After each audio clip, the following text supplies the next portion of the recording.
Oh, got Oxley and James winning this evening. It's not going to be great chats about what's going on really. We're just having a general chit chat. Anyone's free to join us.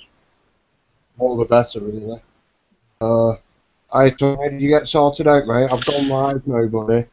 That's cool, Dean. No, I changed onto my iPad, mate. I'm going to throw my laptop out the window. Yeah, that No, sounds a lot better. no, that's what it was. I think. No, I got my laptop going. Oh, It was I had got Google. Oxley and James winning this evening. It's not going to be that's me. That sorry. Great chats about what's going. Shut up with the Dean. Sorry, mate. Dean's clone. Dean's doppelganger. Sack ghost. He's a dick, isn't he? Dean 2000. Dean 2000. Did you get your shops all right, Huxley? Aye. Yeah, man, I got my jammy Dodgers and my milk. I'm alright now.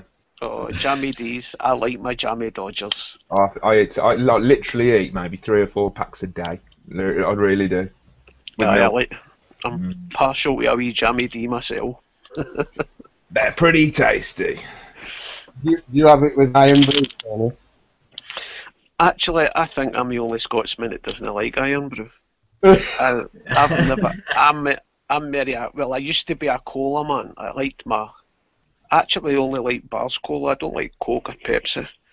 It was Bars Cola I always drank, but I'm Whiskey and iron brew. I'm seriously considering. I was talking to listening to Antonio the other night on one of the chats, and him and I think it was Fadipoo was talking about distilled water, distillations and the stills and that.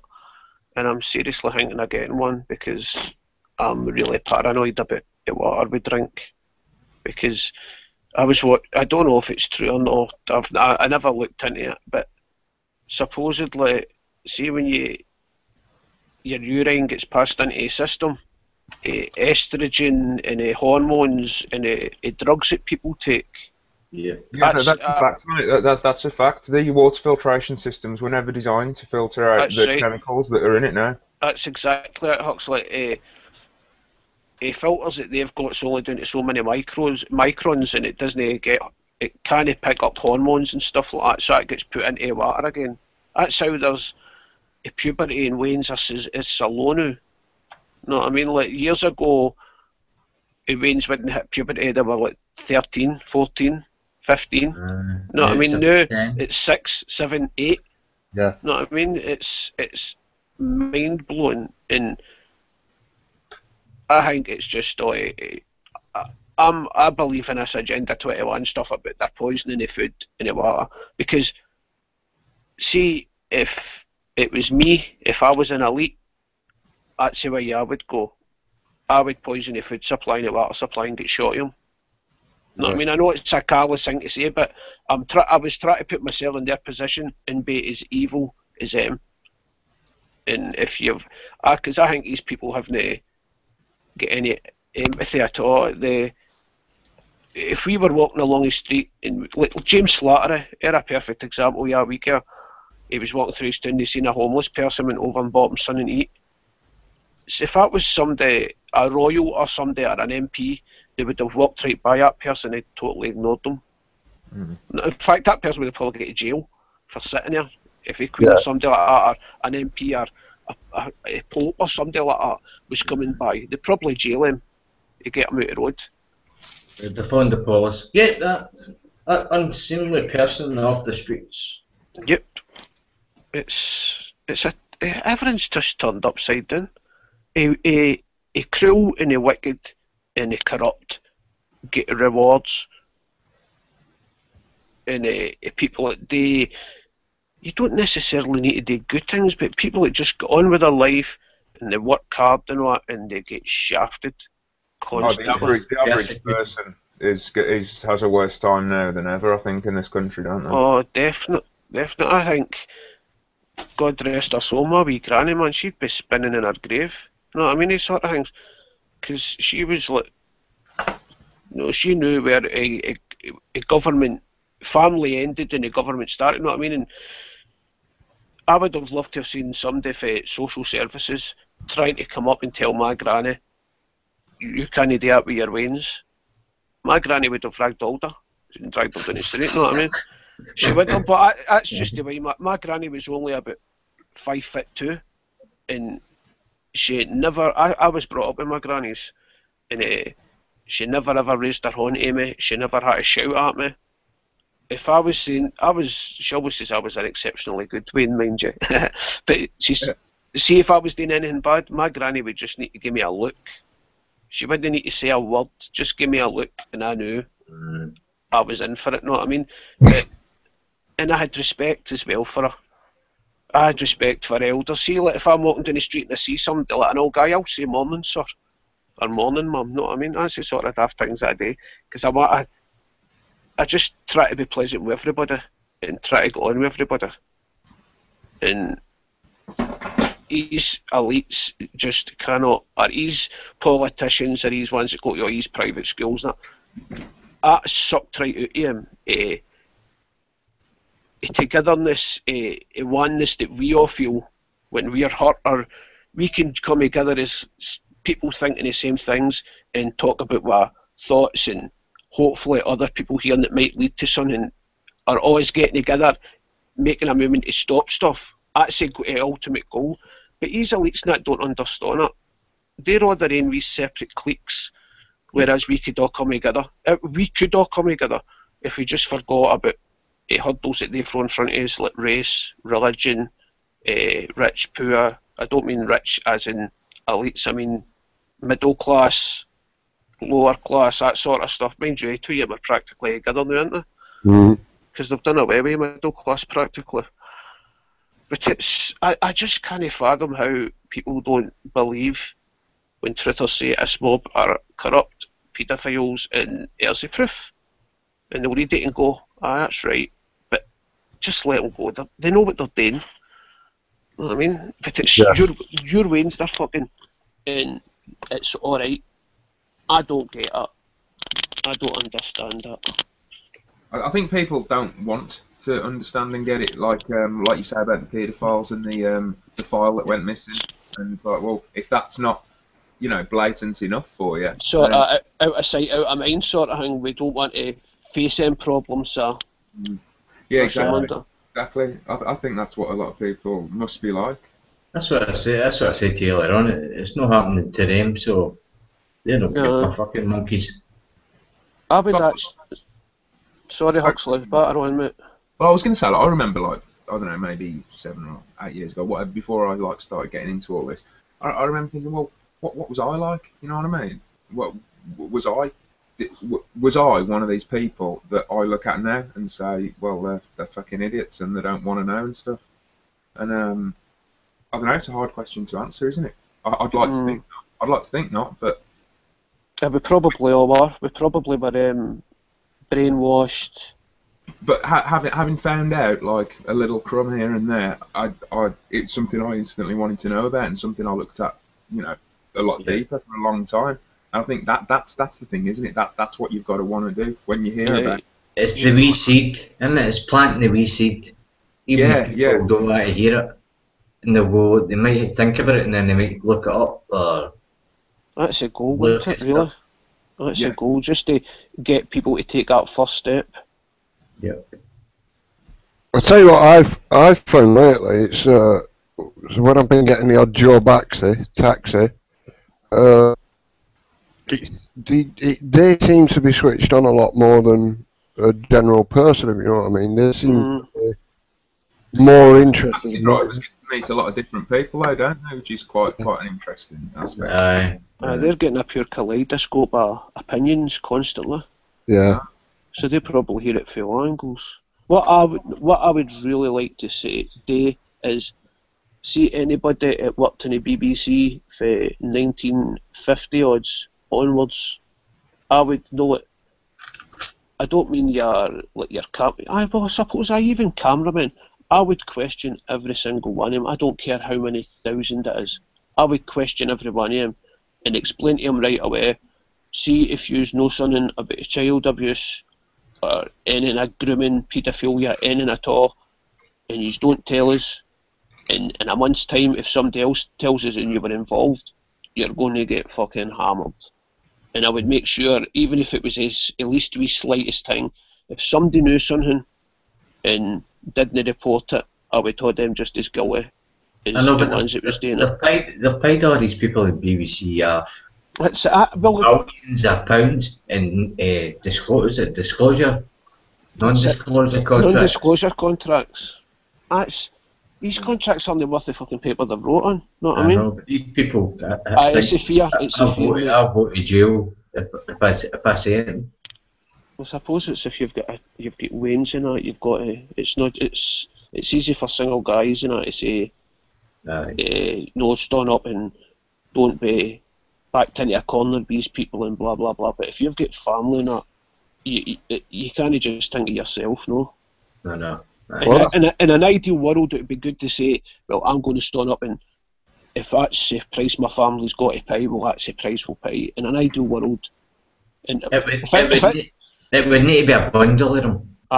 If it was 30 of them. If it was a movie, together and say we're fuck the non-disclosure thing. Right, we're going to go against it. That's what it would need. You'd have to have what we need is 24-hour live, so we can live stream constant, so nobody can fuck us over. No, everything's in the air. No, I don't think we're that far from that. I think pretty soon in the future you'll have whole people's live streams available to watch on. Aye. Well, I think it's there already. I think there's one in America. It's been going for about 2 years or something. That's incredible. Think how many, like what is it, terabytes or whatever, that information that must take up. You know what I mean? Putting that, keeping something like that live for 2 years. I know. That's incredible, that man. And try to keep it going for the what do you call them, the Utah places and stuff like that, to keep it disinfo. Now, I don't even know what to say. I don't even think it's people that set it up these things. I think it's all just machines. Because I think it's just too complicated, man, for any human to think of. No, it's no humans. Definitely not. I don't know, man, it's just... Dean was saying to us earlier, Huxley, you're into UDIT, aye? Is that what you do? Yeah. That's IT support or sort of software development whenever I have to do it. Do you like what it is you're doing, aye? Do you like it? Yeah, I wouldn't do it if I didn't like it, definitely. True. I know some people's got jobs they fucking hate. I said some people's got jobs they fucking hate. It could be Amazon, a 0-hour contract. My wee cousin was in Amazon in Guruk, and it was a 0-hour contract. There was one of them ones that you can start, do half a shift, and they can just walk up and sack you, and there's nothing you can really do about it, no? One of them ones. But that's the jobs they're expecting you to take up here. Oh, it's not just up there, it's everywhere. It's just takes. Is it? Employers take more than they ever have done, I think, and that's saying something. Huxley, see where I stay. As I says to Dean earlier, I think you were away at shops. I stay in Greenock in the west coast of Scotland, and my town I stay in, Greenock, Guruk, Port Glasgow. This is a last day deep water. You can get up to Glasgow, you know what I mean? Like, for cruise ships, not sort of thing. So this was like one of the biggest, right up to Clyde practically, was the biggest shipbuilding in the whole of Britain. And we had about, in Greenock, Guruk and Port Glasgow, I think we had about 13 or 14 shipyards at one time. And there must have been, it must have been close to 60,000-70,000 people working in these shipyards. Right. And they just totally get decimated. All we've got left at our shipbuilding industry is 3 cranes. It don't work. I remember when I've been to Glasgow, because I used to work up there quite a lot, and I remember expecting to see a lot more shipbuilding and shipyards than I saw up there. There's nothing up there anymore, is there? BAE Systems, that's it. That's it, aye. That's it. That's the last one. Absolutely decimated it. Well, see during the Second World War, 90% of boats built in Britain were war boats built in Britain were built on the Clyde. Yep. I mean, that, and they were like one of the first yards in the world to see how when you build a ship, they take X-rays and the X-ray oil, well, not oil wells, but they'll take so many welds. If there's 100 welds done, they'll take maybe 30 welds out of 100. Well, they've done this over the whole ship, and I think it was Scott Lithgow's at the time. It was the first one ever to get 100% record in every weld, because no, that's how good the welds are. In fact, that was a sign of quality. Clyde built. That's what Clyde built means. That was a sign. It's a bit of a kind of a weird thing, innit? Do you really want them building warships? Nah, I know, true, James. Exactly. True, mate. It's just perpetuating the problem, ain't you? No. Yeah, I used to work at Scottish War up there. Stayed in Milngavie. Mulgai. I actually thought Milngavie and Mulgai were two separate places. We call it Mulgai. Oh, yeah, I know now after working up there, yeah. Oh, a lot of weird. Mind you, I remember going to Glastonbury in 1990 and we drove through a town called Shepton Mallet, and what was the other one? Oh, it was Hunters of Man. Oh, what was that place called? Have you not seen Shite Town? Who? Shite Town. No. No. Yeah, type it into Google. We've got a town called Shite Town in England. What? Imagine explaining to somebody you stay there. The Ironbury Shite factory. Town. The Ironbury factory's up there in Glasgow, isn't it? Near the Celtic ground, I think. I think aye, it is. No, it's moved to Cumbernauld. Is it Cumbernauld now, James? Aye. Is that right though? It used to be there. I'm sure I drove past it. Yeah, it's moved to Cumbernauld. Yeah, they ran out of girders there, so they had to move. Had to move, That's because the shipyards went. I used to entertain myself by going to King Tut's as well. That was quite good at there. I've been to King Tut's a few times. Yeah, That's good. Good night. Aye, I was in there one night. Live bands. Aye, do you remember that wee weatherman, James, that wee Lloyd character, the wee guy with a red hair? Lloyd. Oh shit, I can't remember his name. He used to do weather up here, and I met him in King Tut's. I swear to God, he was the most perviest wee guy I've ever seen in my life. he was sniffing about all wee birds like a pure ferret, but whenever he'll get the knock back. Horny wee bastard, man. It was funny as hell. I can't remember his name. Lloyd somebody. Did he work for BBC? Well, it was BBC Scotland. Aye. It was BBC Scotland he worked for. Well, that just says it all, doesn't it? Aye, Dean. I never thought of that, mate. Oh, nice one, mate. Nice one. It's in their contract. Aye. If you're not a beast, do not apply. I remember going to when I was Visit 5 regular.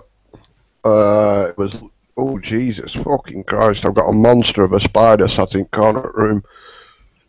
But I remember going up there and going down to Leven to where oil rigs were built. Mm. You know, it's fucking all that's gone. Everything. Yeah. There's nothing left up there really on shipbuilding, is there? Apart from, like you said, but Well, that was the last one in Lower Clyde, the last shipbuilders. Ferguson's, that's just 5 minutes away from me, 10 minutes away from me, Port Glasgow, about 3 miles. And I've got to show you this. I'm sorry.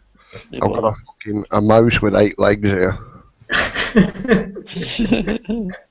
Can you see it? No. Oh, I see I that. I don't know why I fucking see it. I hate them. Oh, I can see it.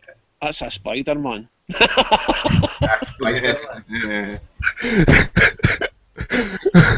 I don't kill them. I just leave them, mate. I let them run about. See, Dean, that's that Scottish blood in you, mate. A true Scotsman never kills a spider. I like having them in the house. I do. If you've got a big, fat, healthy spider, you know that it's eating plenty of nasties. Yep. And you know you've got a dry house because they don't live in damp houses. They prefer a dry. Well, some of them do, mind you. The ones that run about my house, you can hear them walking about. The ones in here wear tacky boots. And a boiler suit. This just pulled a flick knife out on me. Yeah, tomorrow night that'll be doing a hangout. She'll be sitting in the corner. I've seen it a couple of times. I had a mate here, and he's fucking honestly, we're jumping on chair. See, spiders don't really, as I say, it was. I didn't really know this. It was when I was a wee boy. It was my brother that told us this is a true Scotsman never kills a spider because it was a spider that helped Robert Bruce. No, and I'm like that. Because see, when I was in school, we didn't get taught Scottish history. We get taught the First World War, Second World War. That's it, right? No, If it at was first just you don't succeed, try again. exactly, mate. No, I mean, I know nothing about Scottish history and the Jacobites. You know, and I'm ashamed of it. I'm ashamed. So how did the spider help Robert the Bruce? Well, he was fighting. I don't know who it was he was fighting against, and they were getting beat.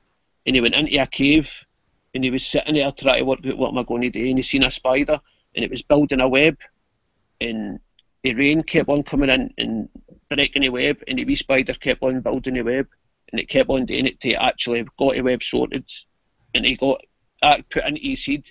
If at first you don't succeed, try again. And that's when he ended up going and fighting the Battle of Culloden and beating the English. He took an important lesson in persistence from the spider. Exactly, Huxley, exactly, mate. But Well, I never knew that. It's a nice wee spiel, no? Ah? Oh, aye. It was probably a spider lover that started it. Probably Robert Bruce never even seen a spider. He probably ate it. He bunged it on a shit. Because they're big buggers doing, isn't they? I could have a spider supper, please. Aye, we can all get a leg.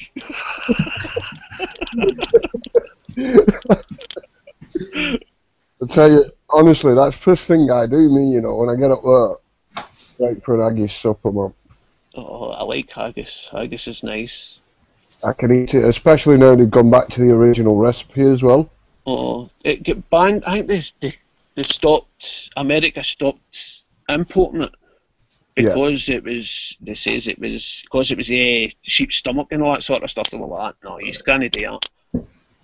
Madness. It's like EU telling you that bananas are too bendy and you can't call chocolate chocolate. It's got to be called vegetable fat bar and things like that. What the fuck's it? You can't have a pint. You must have a litre or a half litre. What the fuck is that about? Do you know what? I swear they make these things up just to spend money. They sit in the wee. What do you think they get paid for? They sit in the wee office and think, right, what can we think up now? Right, no, we can't have bendy bananas. We need to have straight bananas. Right, that's a law. Write that down. That's what they do. That's what they get paid for. In these countries that's got all the bananas, have got to destroy them because they're not EU made, know what I mean? Or EU category. Tony. Yeah. Alright. You mentioning that, supermarkets do actually do that, No, I used to work I worked in Fine Fairs years ago, and I remember them telling us that, no? Rotating the food, and it's just all a big game to fuck the people over, basically. That's it in a nutshell. Yeah. We're here, we're not like assets, but we're money makers for them. That's basically it. They use us to make money, and yeah, birth certificate's a fucking bond certificate. it's incredible, isn't it? See if I knew this stuff. My boy's 17. See if I knew this stuff 17 years ago, I wouldn't have registered him. I swear to God, I wouldn't have done it. They could have jailed me if they wanted. I've been in jail before, so I don't give a fuck. Know what I mean? Don't get me wrong, it was only 3 months I got, but I don't care. I wouldn't. Anticipation of getting to jail is actually worse than a jail. Believe it or not. I think that's it. It's the same as like with everything they use, isn't it? It's fear. It's the fear of going to jail. Going to the dentist. You're going to the dentist. You're terrified to go to the dentist, and you go get a wee jag and it's out, and you're like, what the fuck was I worried about? Sorry for my swearing. I forgot we were live. I often think that. I think if ever I did end up behind bars, I don't think it'd be the worst thing in the world. Anyway, it's just perceived as that, isn't it? That's the way to put it out there. When I was up here, and I got to jail in August. I think it was. No, June, and it wasn't August the following year they took me. So that whole year waiting to go to court, because that was when I was 16, I went to court and I got a fine for, I think it was £135 fine for trespassing into a building site. You know what I mean? We were just Wayne's fucking about. We weren't smashing windows, they're just playing in the sand and throwing stones about, and the police came down and says we broke into places and that way, didn't they? We were just arsing about. So I got a fine for that when I was 16, and that was when I was 25 I got to jail again. And as I say, I waited practically a year, or just over a year, to go to court. And that year, because it was my first offence, or my first time facing a jail, it was torture. My mind was going running riot, because I didn't, the guy that was up before me I got a year for doing the same thing. What it was I was working in a computer factory called Mintech in Guruk, and I stole computer parts, and I got caught, and I get 3 months for it. But no, first offence? Well, that was my first offence in 10, 12 years. My second offence it was. My first offence was when I was 16. Oh, fucking hell. That's pretty harsh, isn't it, man? Especially a lawyer and a judge and that knew that I wasn't like a pure hardened criminal, you know what I mean? I was never in trouble before. I had brilliant references. Social background report was actually done by my mum's cousin, so that was spot on. Everything was great, and the wee judge was just a bastard and gave us 3 months. But as I say, once I got in there and I mixed with the other cons, and I was lucky enough to get put into jail. It was in my hometown in Greenock, Gateside Prison, so I could actually look out my window and, mind you, this is going to sound mad, I could look out my cell window and see my house. And so it's good in a way, but in another way it's bad, because you're away from your family and that, so you can't. It's so close. No, I mean exactly. But once I was in here and mixed with other cons and that, it is not as scary as what you think. It's a case of us VM. Don't get me wrong, you still get your arseholes. Like everywhere you'll get your pure pricks. It'll try and knock the cunt out of you. Pardon my French again, I'm sorry. But they get taken care of anyway, you know what I mean? They get cups of boiling water through them and totally piss off. It's just another society, isn't it? And everyone in there's been screwed over in, well, most people I suppose have been screwed over in some way or another. Yep, and it's usually a strong fuck over the week, just the same as it is out here. It's the same in there, and it is very, very, very territorial. In fact, I was in Gateside for 4 weeks, and they moved us up to Low Moss, and Low Moss is fucking hell, man. It's 25 E's or 24 E's in a one billet. It's like just a long hall with 24 beds in it, basically, and it's just guys for it's like a dorm. And it's just guys from all over Scotland. Well, I think it's all over the Central Belt. But it's... My father-in-law was in there.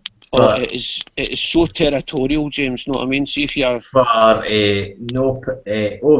was he doing? He was like kind of a... he was thinking in the Social Security. Social Security, he was claiming for Social Security. While he was working? Aye. That's ridiculous, that, man. No, I mean, put in jail for that. Exactly, and I'm telling you, see, jails are just colleges. That's all jails are. I was gonna say, isn't it like a really bad idea to put a load of people who you see as having done something wrong in the same place so they can share ideas? Exactly, James. Huxley, sorry.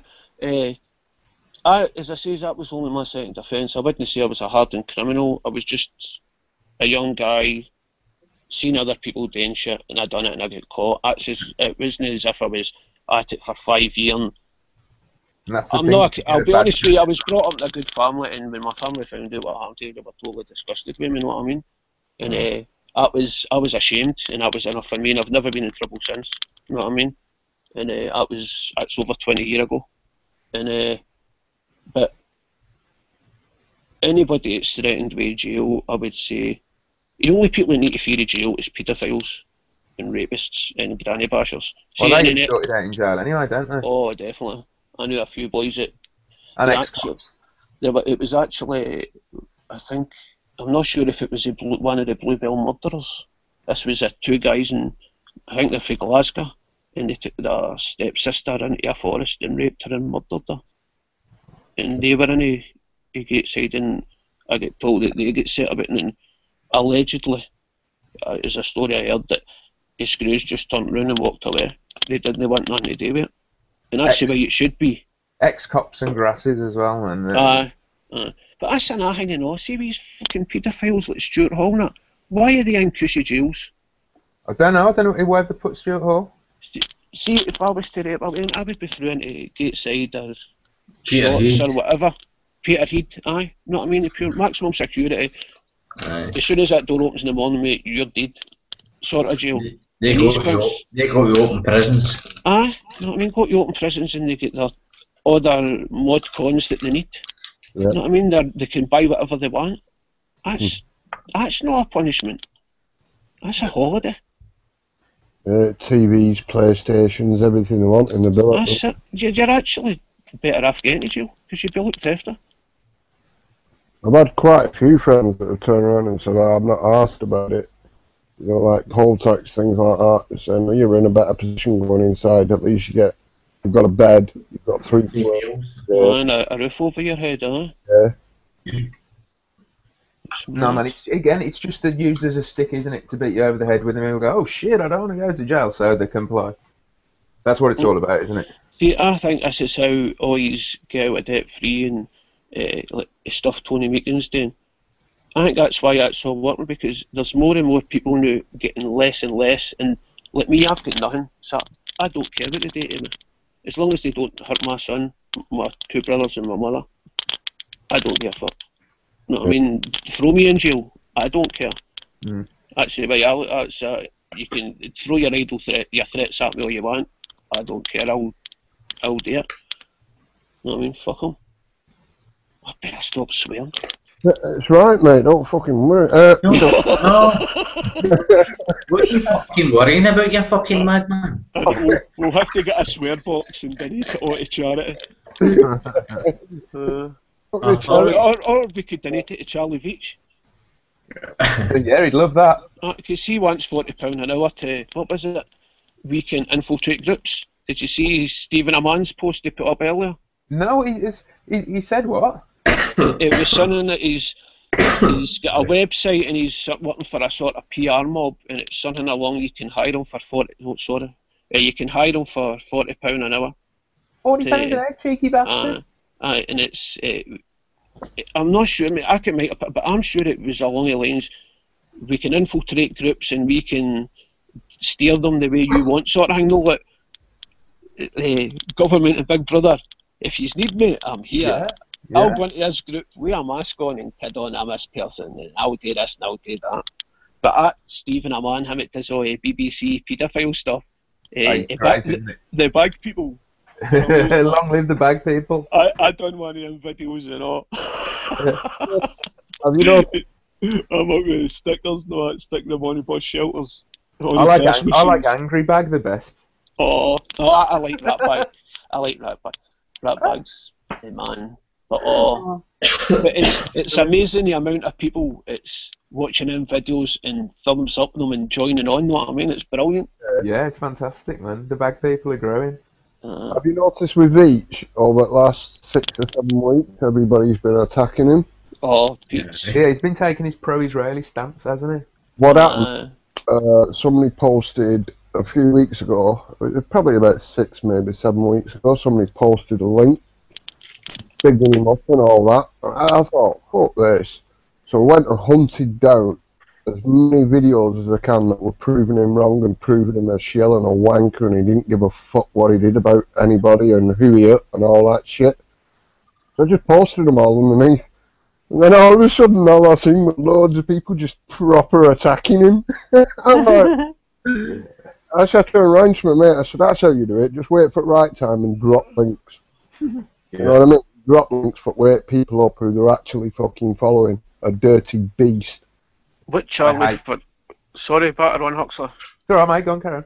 What I was going to say is, what Charlie Veach doesn't realise is, his child is going to be able to look at his videos in years to come and see how much of a fucking shell his fella really was. Yeah. And Charlie ought to remember that. Know what I mean? No, I don't know nothing about the guy, but to me he seems like a sleek, two-faced cunt.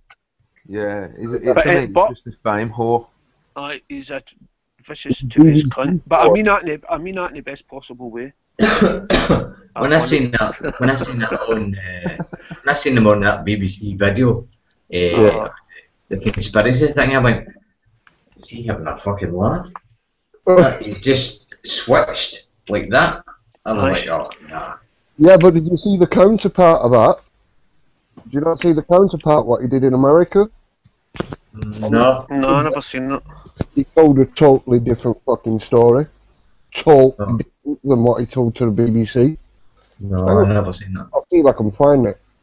That guy has got absolutely no integrity. Oh no. None at all.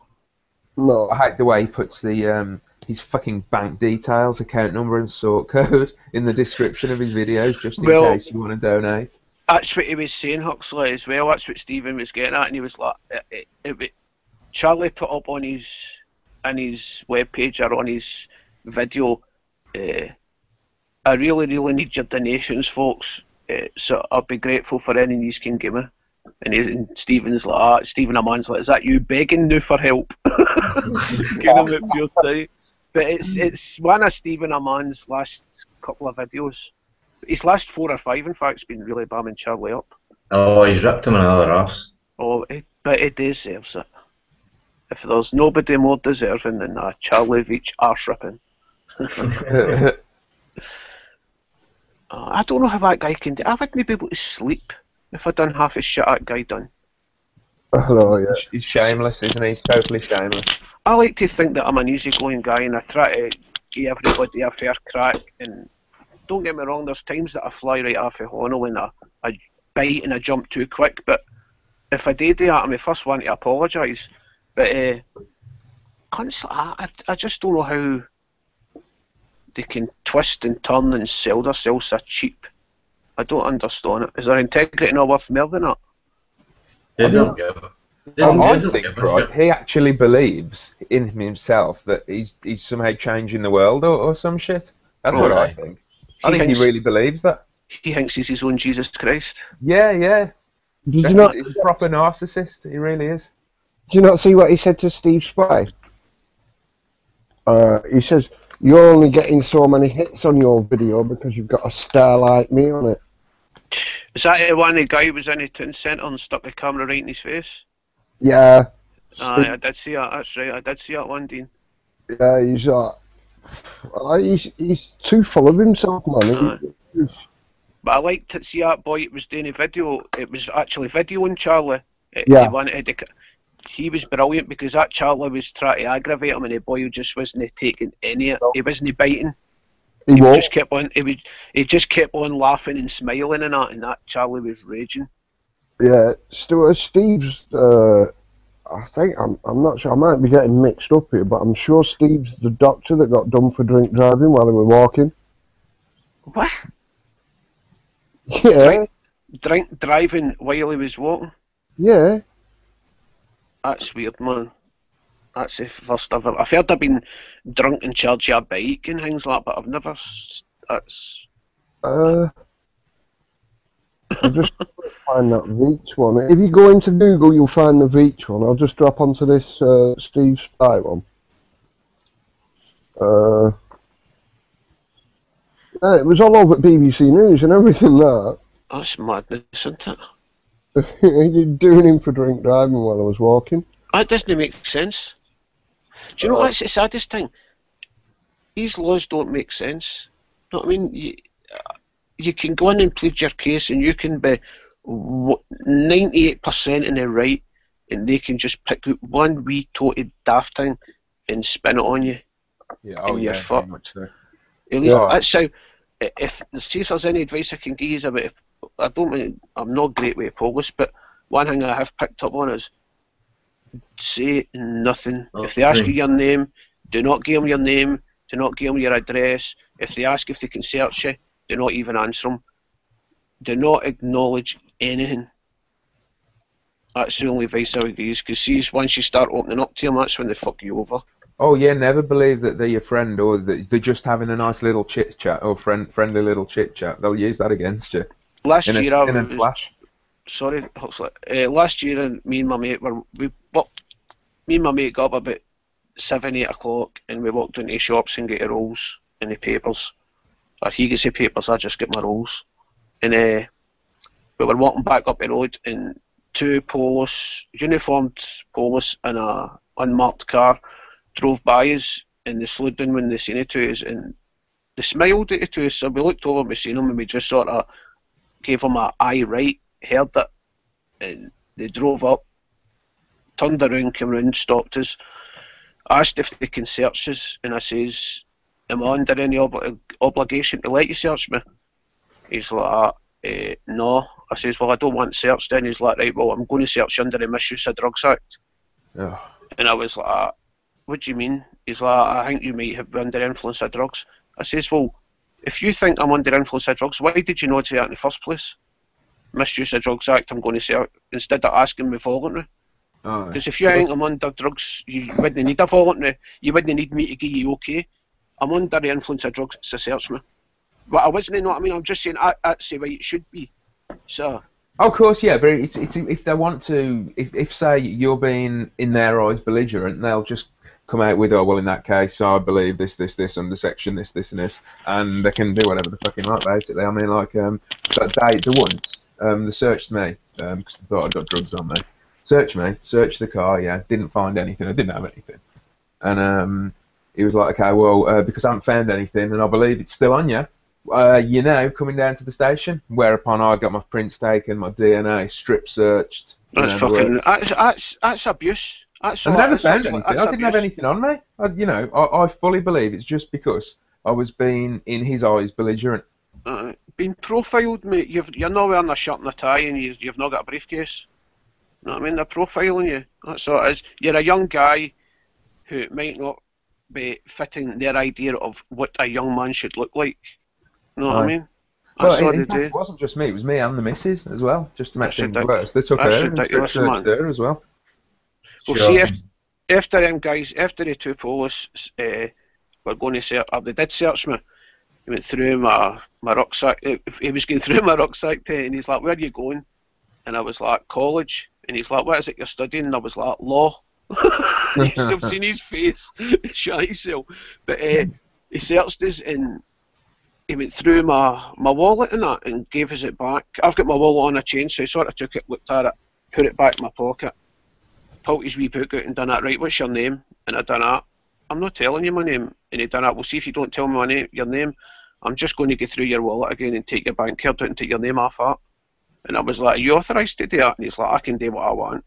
So ended up, I told him my name, my address, the usual shite. Checked to see if I had any warrants, and I told him, I was like, go ahead. I says, I'm clean. I says, I've not got none. Came back, I was alright.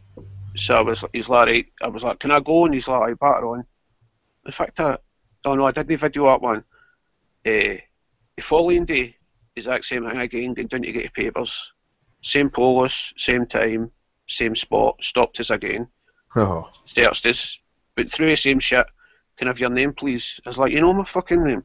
If you swear again, I'm going to do you with a breach. I was like, right. Yeah, you've got to be careful, man. That's how they get you, Huxley. They get you agitated and more agitated to you say fuck or bastard or cunt and they do you with a breach. And yeah, just one word, man, and they'll jump all over you. And what do you know what pisses me off the most? On all these TV shows where you've got, the travel around with cops with the cameras, those fuckers, they're swearing their heads off in the vans and stuff. And you know what I mean? It's not like it's because they don't like swearing. It's blatantly just to be a cunt.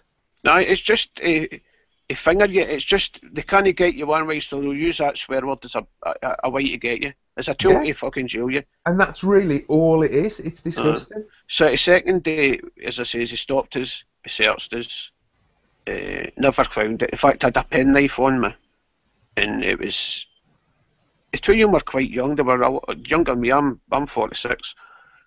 So I would say they were late 20s, early 30s. And when he went through, the day before when he searched us, I had this penknife on me, but he never found it. And The following day he searched us and he found it and he took it out of my pocket and he's like, oh, see you've got a knife here. You're in trouble. And I was like, am I? And he's like, aye, you're in trouble. I says, first of all, I says, it's not a lockback. Second of all, it's got to be opened. I can only open that with 2 hands.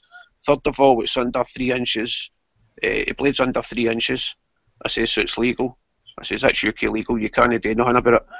I says, and you better not confiscate it because my son bought me it. And he was like, pull out a wee book. It's got a ruler, drew on the side of it, and measured the blade. And I think it was 2 3/4 inches. And he was pure raging at me. What do you carry? You see it in the face, don't you, when like they check your tyres and you have got enough tread. It's like a fucking disappointment to them. Yeah. And what's worse, Huxley, is see if they pull you, and say for as you say they pull you for tyres, like a baldy tyre. If you were to go to your car and say, look, I'm a mechanic and that's not bald, illegal treads 4 mil or 3 mil, you can see a wee clogs in their brain working over, right, what else can I fuck him over with if he knows the law about that? And that's exactly right. That's what M2 police were doing to me. They were trying to find, right, we've not got him for any drugs, we've not got him for any dodgy stuff, or a knife, bastard, we've not got him for that. So it ended up, I was videoing this. I never actually videoed them searching me, because I gave my mate my phone and he didn't know how to work it, but I videoed him getting searched. And I asked the two of them for their names, they wouldn't give me it. So I took their numbers and I phoned their boss, and when I got through to him, he says, where are you? I explained to him a pure bullshit to him. I was like, excuse me, I says, look, I used to have a lot of respect for the police, which I never have because I don't like them. But I was bullshitting. I was like, I had a lot of respect for the police all my life. I says, up to this morning and yesterday morning, when I was abused by 2 police officers, or 2 police constables. Single dead, man, harassed. And I explained everything what happened to him. I explained to him about the 2 of them asking me for a voluntary search, and when I says no, they says, right, misuse of drugs, and he's like, I says, that's them getting carte blanche. They could use that as a carte blanche when you're searching anybody. For, you know what I mean? You could be the most honest guy in the town, and they could say, right, misuse of drugs, that I'm going to search you, just because they feel like it. Oh, you're not going to believe this, right? You know, I told you about what happened when they took me and the missus in to strip search us. Yeah. When they took us back to the station, right, and in their police car, in the back of it. And when we got to the station, they opened the back doors because the child locks were on. We got out, and the one copping out, right, I don't know whether he was trying to set us up or whether they just hadn't searched the car, but he pulls a knife out of the well in the door at the back. Fucking pulls this flick knife out and goes, okay, you're under arrest possession of an offensive weapon now as well. And I swear to God, I don't carry a knife. I've never seen that knife before in my life. And they tried doing us for that, possession of an offensive weapon as well. And I like I said, I don't know whether they knew it was there and it was a setup just in case they didn't find any drugs on us, or whether someone else had been in the car that day and dumped it and they hadn't seen it. It must have been one of them 2 things. One of the 2, mate. Definitely. When I said send it off the fingerprints, and if my prints are on it, I'll plead guilty. You know what I mean? But I know for a fact they won't be. That's my fucking knife. But it shows you how they'll use anything. Because I ended up, after I got to 2 police's numbers, as I say, I phoned their boss and I was gibbering to him, and he asked me where I was, and I was like, in Greenock, and he's like, they shouldn't even be down here. He's like, there's, where was it? They were somewhere up in Glasgow, James, up your neck of woods. I can't remember the place. But they were for Glasgow anyway, and they were down in Greenock, and they shouldn't have been down there. And what I says to him about this is the 2nd day in a row, and I'm scared that, I was bullshitting, I was like, I'm scared to go out my house tomorrow morning in case they're there. He's like, no today. He's like, here's my phone number, here's my mobile number. He says, see you tomorrow morning if you're walking to the shops and they stop you. He says, take your phone out and phone me and hon in my phone. He says, now have a word with him. He says, but what I will do, he says, the day when they come in, he says, because I was saying to him, I want to push this to Complaints Commission. I says, I'm pissed off this isn't happening. And I swear to God, he kept us on the phone for about 3/4 of an hour. And every time I said that, he tried to talk me out of it. And I kept on saying, no, I'm pushing it. And it ended up after about 35 minutes, I was like, right, fair enough, what do you want to do? And he's like, well, I'll reprimand him and I'll put him in through an intense course of public relations, and I'll make sure. No, but you know it's bullshit, you know what I mean? He's going to say, the next thing he's doing is make sure he cunt's fucking jailed. You get off or something, you know what I mean? But That's the sort of, and when I see I was carrying a knife, just to clarify, I'm not like don't think I'm like big boot or train spotting or anything like that. I'm not a mud stabber or I says to Tony Meakin the other day, I was telling him a bit about myself, and a couple years ago my cousin got murdered, and it was his younger brother that done it, and that sort of fucked my head up, know what I mean? And it's put me right off of knives. I only carry a knife ways because usually I go, there's a reservoir close to me and I'm practically in the hills, so usually I walk up the hills and pick up a bit of wood and just whittle away, you know what I mean? It's the most useful outdoor tool, isn't it, a knife? Yeah, that's it, mate. That's you can survive with a knife, you know what I mean? If you can, it helps you, you know what I mean? But well, they charged us, by the way, with possession of an offensive weapon, but obviously when the fingerprints come back as neither of our prints were there to drop it. Brilliant, mate. But I mean, but it's ridiculous that they throw that on you, you know what I mean? That's more worry for you, that's more stress. Oh, yeah. Well, they were like, do you want a brief when we got in there? And at first I was saying to Mrs., you know, don't worry about solicitor, you know, they're not going to find any drugs on us, we haven't got any drugs on us, we'll be in and out. But when they said that, you're under arrest for, you know, for the offensive weapon, I was like, well, if you're going to persist with that, bollocks, like, yeah, we'll definitely have the brief. Now, see up here, you don't get it. Could you not sue them for that? That's a violation. Yeah, it is. Good fucking luck with that, mate. Yeah, you find a losing battle there. That's fucking horrible. Because very few judges are going to go against a police. I'm talking about and all I say anyway is that, you know, they were just doing what they thought was right. They found a knife and they thought it was mine. But I mean, they must have fucking known, right, in themselves. One, if they planted it there, then obviously they fucking knew. But they must have known in themselves that they didn't search that car before we got in it, because you know they'll know that. Well, I know up here every time somebody gets lifted, they've got to clean the cars out to make sure that they've not got something on it. Needles, knives. They are meant to do that. Exactly, they are meant to do that. But they don't give a fuck if somebody's dropped something in the back, as long as they can pin it on to somebody else. Exactly, mate. Exactly. That's what I meant. They knew in themselves that wasn't my knife, but it didn't stop them from trying to screw me for it. That's it. Fuck you, you know what I mean? That's it. You're getting a dairy for it. Yeah, it didn't stop them from trying to fuck me for it, man, the bastards. And like I say, if you open your mouth, you can just make things work. When the police have arrested you for something that they think you've done, you're in enough trouble as it is. Don't fucking help them. I don't compound it. Just keep your mouth shut. Let them do what they've got to do, and say to your lawyer, "Get your fucking arse in." But see up here, Huxley, you're not allowed a lawyer. You've got to. The police can detain you for like, what is it, James? 6 years? No, I think it's longer. Aye. Is it longer than that? I think it's longer than that. Aye. Well, they can detain you for a certain amount of time without a lawyer. Know what I mean? Yes. We don't get lawyers. We go to police station.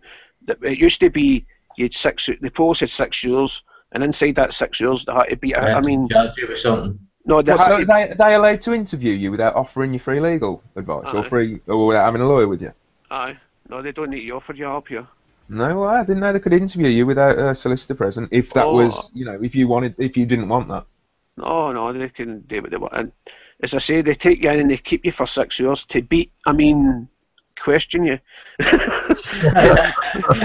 And, was that a Freudian slip? Aye, a wee bit. It was a lisp. But after the 6 years, they've either got to charge you or they've got to let you go. Aye. So, okay, well, we've got 24 hours there, unless they actually apply for more time. You've got 24 hours. Well, to be honest with you, Huxley, that was that was nearly 20 years ago I got to jail, so that's what I'm working off. I don't know what it is now, mate, to be honest with you. I'd be a liar if I says I did. But when I was there, it was 6 years, and they beat you up or threw you, or both, if you were lucky. Well, while we're still on police subject, I found that video. Screen shared it. Can you see it? Oh, I got it, Dean. Yeah, man. Got it here, mate. I'll just press play on it.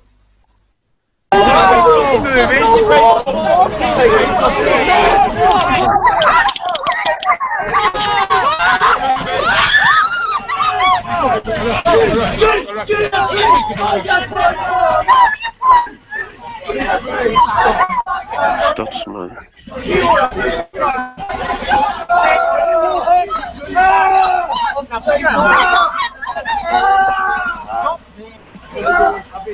Jesus. We're not resisting. Away, We're not resisting. away with that. We're not resisting. Read on the line, please. So you have to say, mate. Give me a line now, please. Part of the protest, which means to get. Come on, we've got a You've legal observer there. You've got one. You need to go over there, other side of that map, over there. Get over there. Part of that group. You're assaulting me, please. I'm not assaulting you. I'm moving you, and I'm helping you into that line. I could arrest you, but I'm not going to arrest you. So it's in your benefit. Are you drunk? You've been drinking this morning? You've been drinking this morning? No, I've not. You've been drinking this morning? I'm not. You've been drinking? I've tea. You've arrived in your car? No, I've not. Yeah, this guy's a right dickhead. You've had a drink, haven't you? You've had a drink this morning. Where's your car? Been drinking this morning? No, I've not. You just I said know what's wrong with him. His wife's sleeping with his brother. 2 drinks. I've got it on camera. Yeah, you just said to me you've had 2 drinks. No, I can I'm not. smell alcohol in your breath and you've come in a car. No, When I'm did you not. have your drinks this morning? Am I being arrested, officer? No, I'm making inquiries. See if you're unfit. Hey, Stephen, will you listen to me? Listen to me. I've seen that. That was at Balcombe. Don't go anywhere. You've been detained this moment in time. Have you got this lad? What a wanker. Alcohol on his breath. He's already admitted to having a drink. No, I've got it on so- film. Yeah, I've not had a that's drink fine. at all. I've had tea this So, morning, officer. We've got two officers. Yeah, and we'll. We've lost quite most Have of you? mine. Have gone down watching E3. Right. I've lost Right. most of my cereal. Okay. Your car is down there, Stephen, is it not? Your blue Mercedes. Where have you had a drink this morning? He shouldn't be calling him Stephen. He should be saying sir. Danny, can you go and join that group, please? Yeah, well, got me. Go and join that group, please. You're going to put there, you know what it is? He used to be a British No, boxer. no, I've not. I had tea this morning. You can check with the whole camp. Yeah. When have you had a drink? Am I arrested? He's under arrest. Why are you shouting at me? You're just mithering me. Am I being detained? You're detained. It's not time to ascertain whether or not you've been driving. It's as simple as that. I can smell alcohol in your breath. And we're going to walk down there. And do you consent to a roadside breath test? No, You don't? no. He's not driving. I'm going to stop. Am I under arrest? You're detained. It's as simple as that. You're detained. Am I under arrest? You're detained. Am I under arrest? You are detained. This person. It's a simple. It's a simple question. Have you got in there? Yeah, you are detained. Have you got any staff in there? Have you got a breath kit in there? Right. You're detained for just 1 minute. I'm a pedestrian on a All right, public we've got a footpath. breath kit here. I'm a pedestrian on a public footpath. Just get 2 staff here. I'm a They're going pedestrian. to go through the drink drive procedure with you. I'm a pedestrian. That police is the sort of guy you would never get fucking tired kicking his shit out of. Footpath. You've also been drinking and I'm a you've also been in the pedestrian. car this morning. I'm a So, pedestrian on a look this. public footpath. Got 2 gents here, and can you go through? This chap was driving a car this morning. He's been drinking. Can you go through the drink drive procedure with him? Can he prove he never did drink after he parked? Should we go through that process? Just winds you up watching it, doesn't it? Well, they're It does, I think. chap here because I he mean, thinks Huxley, if you were to breathalyse him now, all he has to say is, did I drink half an hour ago, 3 hours after I parked the car up? Well, you would need to locate a motor vehicle then to prove that. you're right to go through that procedure.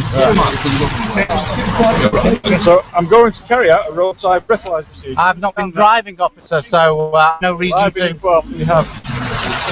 So I'm going to ask you to provide a specimen of breath. I'm a pedestrian on a public footpath. I've got You've to not, provide a you've specimen not, of breath. you've not detained me behind the wheel, officer.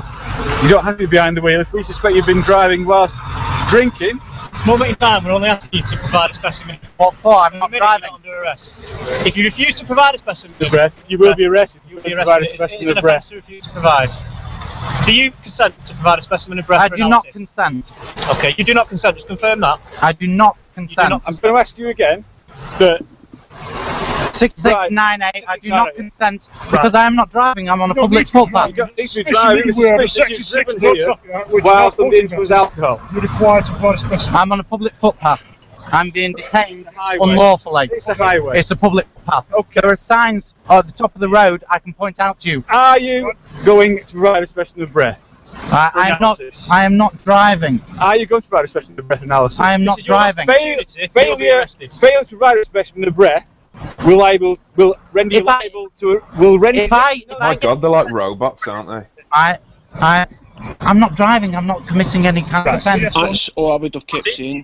I'm on a public footpath. I'm not driving. I wouldn't have answered any other question. That you've been drinking. Absolutely not. That's a lie, officer. That's a lie, officer. Not provide. That's a lie, officer. You cannot. How can they prove he had a drink before he drove? This is your last They warning. can't prove he was drunk when when he was driving. Even if he has had a drink now. Because what do they do? Road police usually do. If they suspect somebody driving, they've got to catch him actually driving the motor. If that person goes away for the car, they can't get him because he can say, "I've been into a pub and had a pint to calm my nerves." Well, these cops must know they haven't got a leg to stand on here. They must know that they're talking absolute bollocks. This is a problem, Huxley. When they do make the problems and they do abuse their power, they don't get nothing done about it. Yeah, that's right. There's no recourse. There's no comeback. Yeah, so they know that as far as they're concerned, well, I never done nothing wrong, so I can do it again. Yeah, that. It's on camera for everybody to see. They're being absolute knobs. That's it, James, but it's not there. Or if their superiors watch it, they don't really give a fuck. And there's not enough people in the public that's going to put their job at risk to prosecute them. Sorry. No bother, dude. Listen, sorry lads, I'm going to have to charge because I'm up at 7 in the morning and no problem. I'm not going to make it. Dean, if you're having another hangout, let me know and I'll join in. Huxley, tremendous meeting you, mate. You're a gentleman. Yeah, and you, mate. You're a gentleman. Enjoy your stuff. So you take it easy, brother. James, man. I'm not talking to you. Dean, I'm definitely. James, I'm not talking to you because you're from Glasgow. I'm not talking to you. Alright, okay. I'm only kidding, mate. That's alright. That's alright, fuck off. Us Scotsmen's got to stick together. Us Scotsmen's because we can't let these English boys take control. Here, lads, you know I've got a lot of love for you. You take it easy. Take care, mate. God bless. Take it Yeah, easy, lads. Night. See you, man. Good night. Night. Crackpot. Yes, he's a crackpot. I'm glad he joined us. Actually, it's, I've been asking him for ages, and I don't know, man. I've not spoken to him before. He's a top bloke. Yeah, for a nice long time. It's just cracking the ice at first, isn't it? No, it took me 12 months for it to appear. You know, it's just getting over that initial butterflies, isn't it? Right. You know what I mean? And then you're coming across where you get dead air and things like that, where it runs a bit dry. Talking about the police, though, I would like to say I'm not totally against the police. We need a police force. In my opinion, we need some overriding authority, if you like, to make sure that people don't go around fucking doing whatever the fucking like, you know. Aye, the way the system runs now, aye. Yeah, but we don't. The police that we've got at the moment are just, they're not there to protect the public anymore, are they? No. Which is what they exist for, yeah. Well, you look at it, really. They're To serve and protect. I don't fucking think so. They've actually it's all got switched around, isn't it? Police the people, you know. It's the name alone just says it, doesn't it? I mean, if they did get rid of them, it'd be under a different name. It'd be better. You know, It's all got switched around, hasn't it? It's like you should be able to call the police if you've got some bailiff at your door saying, "Oh, I'm being harassed by some guy trying to extort money out of me," and he should, how many times have I rang the cops and said, "Oh, I've got a problem," and they've just said, "Oh, it's a civil matter. We won't be attending." And when Mr. fucking bailiff calls them, they're there in a shot on their side as well. Yeah. And it's the wrong way around. It's nothing to do with them. No, it's not. It is a civil matter. That is a civil matter. The police shouldn't be there. No. And yet they use the excuse, "Oh, we're only here to keep the peace, to make sure, nothing kicks off," which couldn't be further from the truth. I mean, sometimes they are impartial, but most of the times when you see these videos, they're not impartial at all. They're there working for the bailiffs. Yeah. The enforcers enforcers. Yeah, yeah. And the bailiff rings them up like it gives them some sort of legitimacy, like some sort of, you know, stamp of authority that it's okay, we've called the cops and the cops are on our side so we can do whatever we fucking like, okay, get out the way. We're taking your telly. Yeah. Do you know what I mean? That's the way it's sort of used, and the police, we do need the police, but not the police force we've got at the moment. It's gone very wrong somewhere. The self-serving corporate whores. That's what I think of them. Change the name to the Intimidators. It'd be more suitable, mate. Yeah. Wouldn't it? You know what I mean? It's. I don't know why they don't just wear bright orange, or red. But the problem is they're a corporation. Exactly. So they must be getting paid off the bailiffs to call them out. But do you remember? Oh my God, yeah. Have you not seen? What was this on? I forgot the forum. But Jesus, yeah. Talking about collaboration between police and bailiffs. There were. It was a debt recovery company. I forget the police force. It was one of the police forces from around the UK. And anyway, these people put in these freedom of information requests to say, you know, we want to see these emails that went from back and forth between the police and this bailiff company. And what they were doing between themselves, they were organising where and when they were going to get together, when they were going to merge their ANPR systems, or not merge them in a technical sense, but share data. So one of them would say, oh, you know, I've got so-and-so, in the police say, oh, okay, this is where he lives, or, you know, whatever. Sharing the ANPR, and they were sorting out where and when they were going to meet up, what road they were going to sit there and do it on. And what else was I going to say about it? They Charging. that's right. The dodgiest part of all.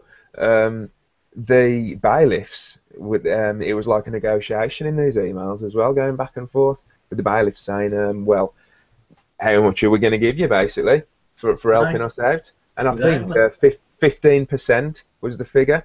Yep. And they were going to give a 15% donation to the police force, yeah, in exchange for the police force helping them out with this, you know, stopping and recovering debts. And it was just very low level civil debts as well. So, you know, like council tax, parking fines, little things of 20 or 30 quid that have mushroomed into £300-400, but still not a lot in the greater scheme of debt recovery. But not paying you, it's a donation. Yeah. Aye. Yeah, exactly, mate. I mean, how dodgy? How fucking dodgy? And the police were happy to accept this, and that's how it went down. But now, like, these freedom of information requests have recovered the emails. I don't know what's happening with it, but on the forum I remember reading that people saying, oh, well, they're going to get in quite a lot of trouble for this, you know, this is clearly collusion. But I don't know if anything's come from it. I'm guessing nothing will come from it. No, nothing. You couldn't get more blatant, factual proof of collusion between the police and bailiffs. Yep. I mean, it's like now they're slowly getting the gist that they're not allowed to interfere, and 9 times out of 10 when there's a camera there, they'll turn around and say, well, we're only here to stop breach of peace. Well, I'm sorry, but leave, because you are now intimidating me and you have no right to be here. Well, if that was true, Dean, Sorry? then if that was true, mate, then they'd remove the bailiff, because the presence of the bailiff is the only thing in that equation that would threaten breach of the peace. Yes. It's your house, remember? Yeah, you should be there. Exactly. And the third party people, they're nothing to do with the actual debt. Yep. Third party interlopers. Third party interlopers, they've nothing to do with the debt. They're just there to try and get the debt off you through somebody else. Well, I'll tell you what, right, I've just got a letter today off the water board. You know how I do, I'm a carer, and they've just sent me a letter saying they're doing an attachment of benefits. So I got it for me. I've actually recorded it, but I'm not going to air it because I was going off my fucking head at him. But he actually turned around and he says, we have a lawful right to bring in a third-party interloper I said, hang on a minute, you just said it straight out there, you daft cunt. And then, you know what I mean? Oxymoron, you fucking idiot. And I said, I think you should stop quoting law, because you are not quoting law, you are quoting legalities. Law and legalities are two different things. I said, you're giving yourself a bigger hole here, and I'll tell you the truth, I am actually recording this call. He went, oh, that doesn't matter because we record ours. I said, yeah, I know you do. I said, oh, I'll tell you what, I said, I want your name. And he went, I can't remember, Max, something like that. I just pulled that out. It's not his proper name, it's all rolled down. What's your last name, mate? He says, I don't have to give you my real name. And I said, hang on a minute. I said, so what you're actually saying is, there could be, actually, he was called James. He was called James, it just comes through then. So I said to him, I said, so what you're actually saying, James, is there could be 1,000 Jameses in your call room. So you're fucking hiding. I'm not hiding. I said, yes, you're fucking hiding. You can turn around and say, oh no, it weren't me, it was that James. Or he'll say, no, it was that James. I said, you're hiding. Oh no, I'm not. And then I said, I'll tell you what, mate. I says, I want a manager. So he disappears, he comes back, he says, will the supervisor be alright, the free? I said, Luke, I said, I don't want the fucking monkey. I want the fucking organ grinder. You said that to him? Yeah. I bet he loved that. Yeah, I said, I didn't ask for the monkey, did I? I asked for the fucking organ grinder. Now put the cunt on now. And he hung up. Oh, brilliant. It's fucking. I said quite a lot more in between. I'll just give you a rough blast over it, you know. But it's like everything he kept saying was quoting legalities. And I just kept saying, you're digging a big fucking hole, mate, here. I said, because you've just no clue on law. I love the way. I love the way. Go on, mate. I said, I'll be personally coming after you, private prosecution, and all this shit. And I said, especially this bitch that's wrote on here. It's like her. I said, I'll be fucking going for her as well. I'd lost my temper by then, so I don't usually swear on phone like that, you know what I mean? But I just lost my temper because he was such a thick fucker. You know, and I just fucking lost it. He's calling my fucking knob and everything on phone. That's why I won't hear it, because it puts me in a bit of shit, really, but they've got it taped. I don't give a fuck, let them come. I did actually turn around to him. I'll tell you what, come and fucking turn me off. Simple as. I ain't gonna pay it, come and turn me fucking water off. They can't, they, can they? No, they can't do it. So they try and skirt round all this, you know what I mean? And I said, no, the reason you won't cut me off is because it's illegal. You want to keep quoting fucking legalities and everything? Yeah, it's illegal. But go further, it's against human rights. You cannot cut my water off. You know what I mean? So this is why I'll read you a bit of letter. Where are you? I don't know, they've done it to people in Boston, haven't they? Yeah, that's in America, yeah. Yeah, but they can't do it over here, can they? They just cannot do it. No, it's one of the, I forget what law it is, but it is a law. Yeah, they've got to leave your water on.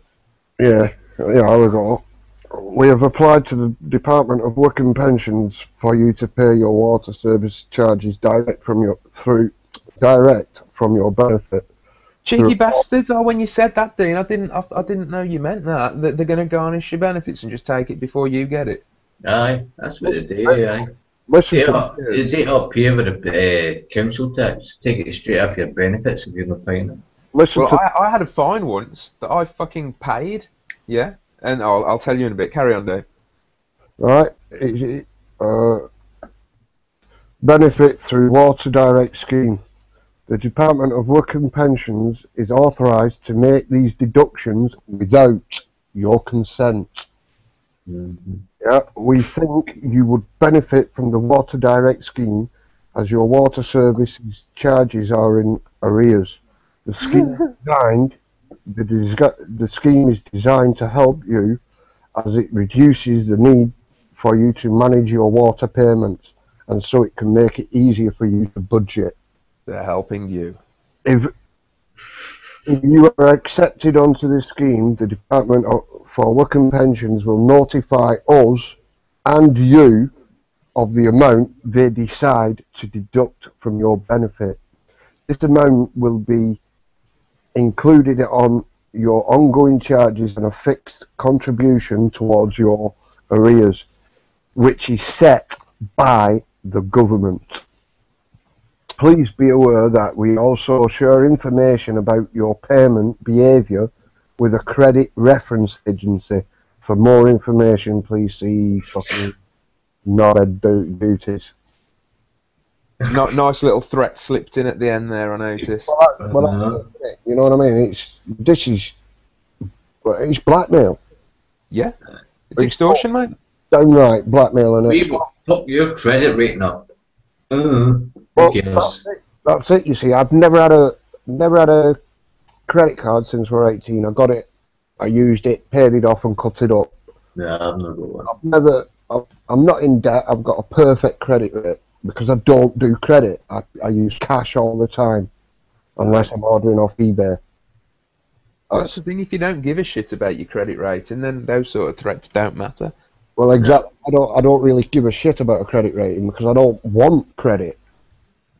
Why should I be enslaved into the fucking procedures? You know what I mean? It's just not for me. And I come to that conclusion when I was fucking 18-year-old. You know what I mean?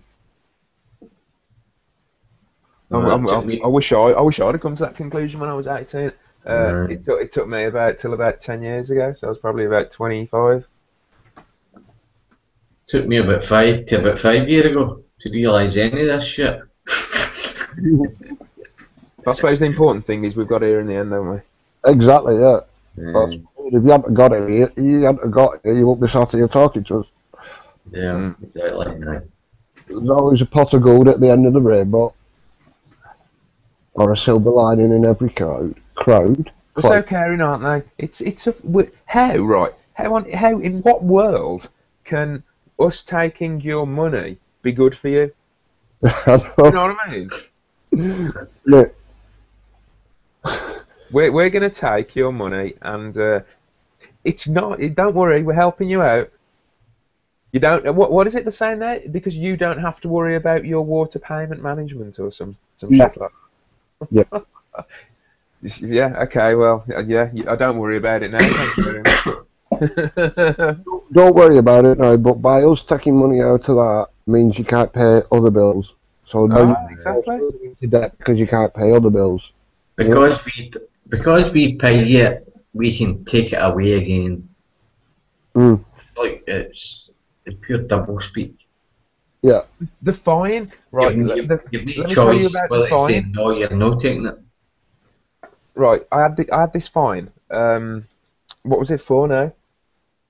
I forgot what it was for. I think it was for something stupid. It was for like speeding or a bolt tire. Or it wasn't much. It was nothing. Anyway, right, I paid the fine, and it was 80 quid, and I paid it, right. And then I got a letter through the post saying thank you for paying your fine. Your account has been cleared. Awesome, right? Wankers, we've got it now.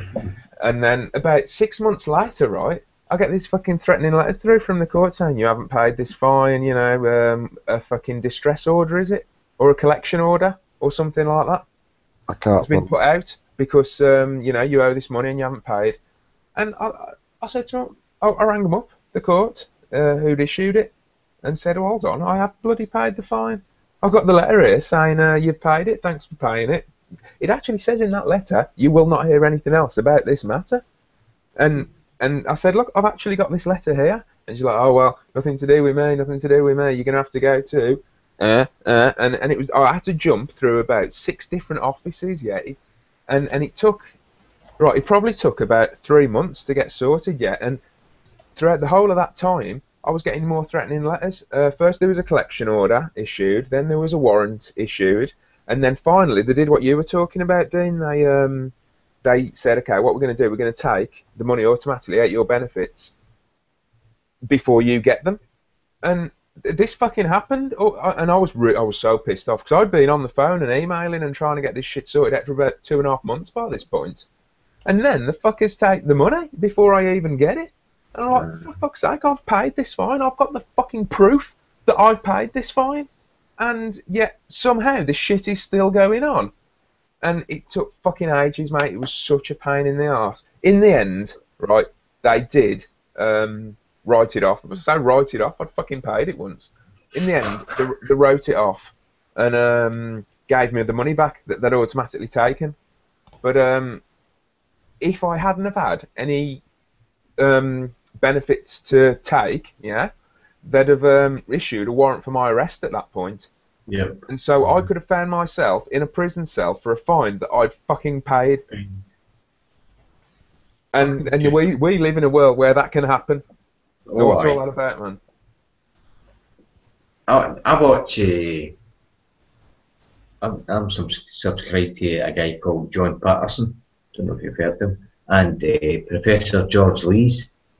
And see some of the stuff they came out with, you'd be fucking mortified about the fraud that's going on in this country. It's so widespread, and It's, I think what happened to me must have happened to someone else. And you never get to hear about this. There are no like official reports. It's not like you get to complain. There's no fucking complaints procedure, or at least I don't think there is for the fines handling procedure. I mean, I had to bounce from one court to another county's court, well, another county's fine handling department, to the police who issued it, to the copper who issued it in the first place. Honestly, I had to go to about 8 or 9 different bloody people before I could get anything to start happening. And like I say, this took time, and they didn't stop the procedure, man. That fucking ball carried on rolling down the hill. And like I say, I could have found myself in prison because of what is their fuck up. In their eyes, I'd already done the right thing. You know, I paid it. I paid it cash. And lucky, I sent a recorded delivery as well. Maybe that was the wrong thing to do, paid cash. Maybe, yeah, because the woman did say that if you'd have paid it by card, then they'd have had more of a paper trail to have backed up what I was saying. But I even scanned the letter that they sent me saying thanks for paying, and sent that off to them, and it's like that wasn't even enough to get it stopped, you know. Their own paperwork's not good enough. Sorry, Jack, man, I've been ranting there. No, it was a very good rant. I have to say I totally agree with everything everyone's been saying, and I too have had issues with various authorities on various issues, and every time you come up against the same bunch of bullshit, you know, where you have to ring round, you wait in a queue for half an hour. It's like a wall of bureaucracy. Yeah, you wait in a queue for like half an hour or more, and then get told that you're in the wrong place and you need to ring this other number. I've even had it where like they've like, passed me round in a circle, and I find out I'm back where I fucking started again. And I go, hang on, you know what I mean? Evening, Del. I was in the middle of messaging you to tell you to jump on, and then I heard your voice, so I ran another page. Yeah, no worries. Glad you've jumped on, mate. Not seen you for a while, buddy. Well, I'm just chilling here in bed, as you can see, so, but you just have to deal with me as I am. Like I said, we don't give two shits, mate. And I'm a bit stoned, so I might not be the sharpest tool in the box at the minute. But I'll come and say hello. Just stop rubbing the stone bit in, please. I've packed it. Oh, okay. I've packed it, but I'm having a break off it. Fair enough, no. I actually feel a lot worse. I do, honestly, mate. I feel shite. I keep rooting through my bag, you know, for a quick shifty, but that one's that I've got in a bag there, it's fucking old shit and it's shite. It's about 2.5 years old. But it just keeps the edge off, you know what I mean? But I'm fucking smoking like a bastard with roll-ups. Yeah, I'm about to make one here. I'm just not getting any taste with it, you know what I mean? So it's one after another, one after another. I've gone through nearly a 50-gram packet in 2 days. Yeah, I know the feeling when you're just not getting what you want. So you're just continually kind of hammering away at it, hoping that you will, even though you know it's not in there. So I don't even like the taste of them either, you know what I mean? I did about 48 hours without a roll up, but I was getting a bit aggressive with myself. I'm doorways and things like that, so I thought, get a fag in you. But Okay. I get a bit hyperactive. I do. I get too much motivation. Too much stuff gets done around the house. I've noticed with you actually. Has anyone been following this big NATO meeting in Wales today? What they've been saying, mate? I knew it was happening, but I've not heard anything else about it. Well, today I think it was just kind of it's just day one. There was like marching bands and all that fucking bullshit that they kind of like to make it look credible with, and basically they're just ramping up the fear, basically. Tanks in the grass. I mean, what right do they have to fence off a fucking city? You have absolutely no right whatsoever to fence off that city. Oh, I agree. Revolting. Well, you think, right, you stuck a fence up across road, yeah? You'd be arrested straight away for obstruction of a public highway. Yeah? Mm-hmm. But if you did it. Why isn't that... Sorry? If you did it. Yeah. It's, if we, yeah, man, you'd be in a lot of trouble. I mean, I used to get pulled with coppers when I was fucking... You know, blocking my wagon off so people didn't walk into the back of it while we were drawing scaff tubes off it or whatever. Mm-hmm. Right, oh, them too far away. Now, hang on a minute, mate. I'm fucking drawing 21-foot tubes off back of this wagon. There's fucking 10.5 foot behind me. You know, it's like fucking. I've got to turn round with this 20-odd foot on my fucking shoulder. So if a wagon goes past, what's going to happen? You know what I mean? Right, so you'd rather endanger your lives than me to securely taper off a place around my wagon so nobody gets injured. And after cogs had gone round a couple of times in his head, he went, "Oh, you've got a point, really, haven't you?"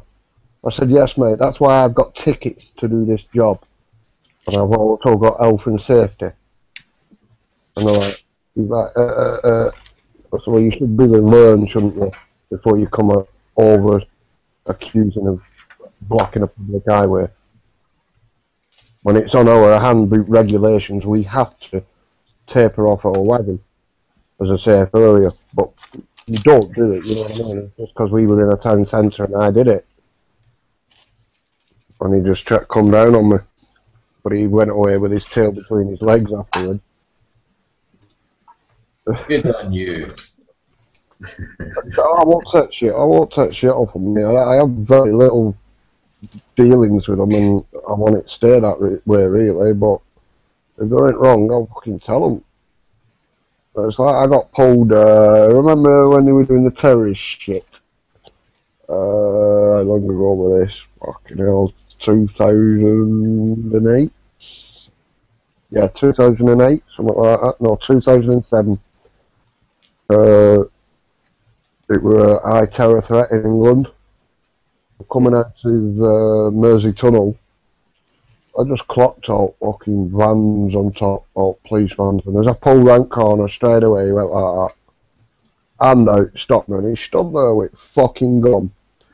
I turned around to him, and I said, "I ain't talking to you, you fucking prick, well, you've got that in your hand." And I said, "Is it loaded?" He said, "Yeah." I said, "Well, there, you are now breaking the fucking law because your weapon's loaded." I said, "I'm ex-military, mate." And you should have seen his face. He took his fucking gun off his shoulder, passed it to his fucking mate. You know what I mean? It's like, oh, he knows firearm laws and all this shit. You know, it's because they're not supposed to be loaded. What, their guns aren't supposed to be loaded? No, they're in a public area. They're not supposed to be loaded. Okay. Not unless they're deployed into action.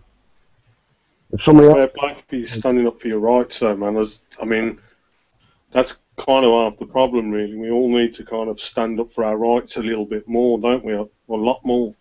Yeah, we do, mate. If everyone did that, and if everyone fought the parking tickets, if everyone just stood their ground, then things would change. They'd stop doing that sort of shit.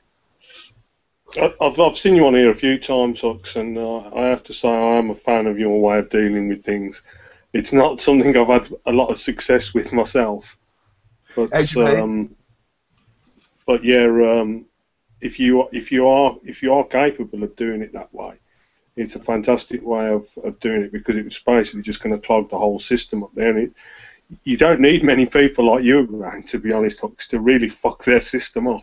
No, and they know that people will just roll over, and well, that's why it works for them. That's why they fucking do it.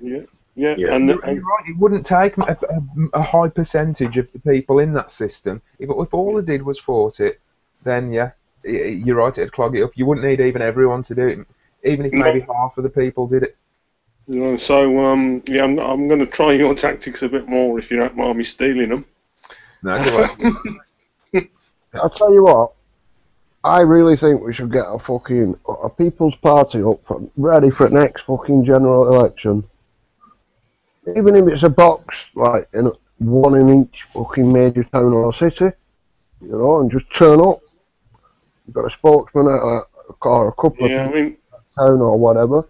It costs a lot of money to stand for Parliament, Why? I mean, that's only them that says it costs money. We've got the perfect here.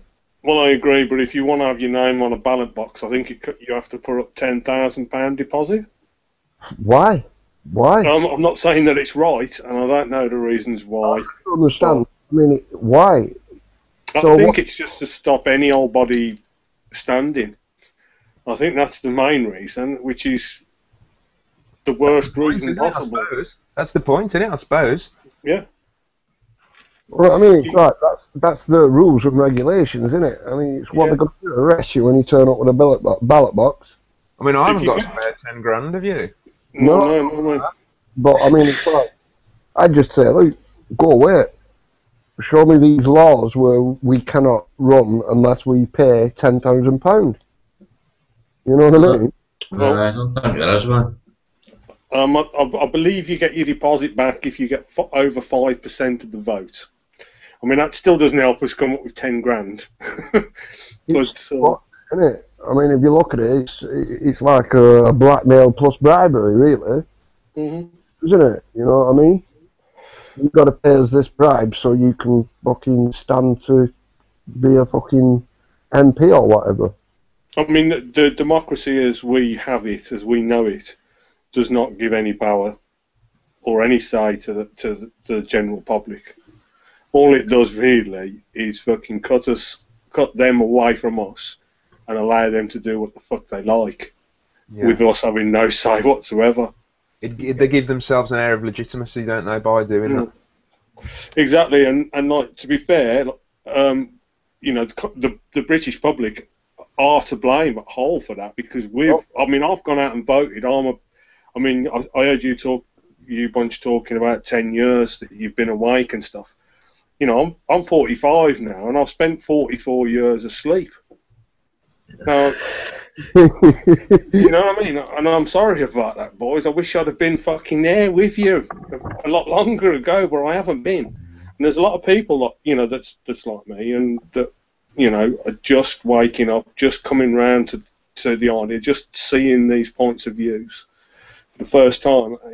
It's pretty rough, to be honest with you. I mean, like, I lodge with a friend of mine, and I've been, because he's proper busy with a full-time job and stuff, and a girlfriend in Paris that he needs to visit regular and stuff. So I've been sending him like YouTube vids and bits of information and articles and stuff, and slowly waking him up. But it's been a long time. I mean, I've been doing this for 6 months, and only now is he just like kind of, I'm starting to see this fucking pyramid now. I can't see the fucking top of the pyramid yet, he says, but I can fucking see how the rest of it all fucking slots together. And that's something that, that he had no knowledge of like 6 months ago. And Is you that can something see that you you can see the bottom. You can see the bottom of the pyramid. We're fucking holding that up. Sorry, I kind of missed both comments there because you were both saying them at the same time. Sorry, I what? said we're holding the bottom of the pyramid up. Yeah. For sure.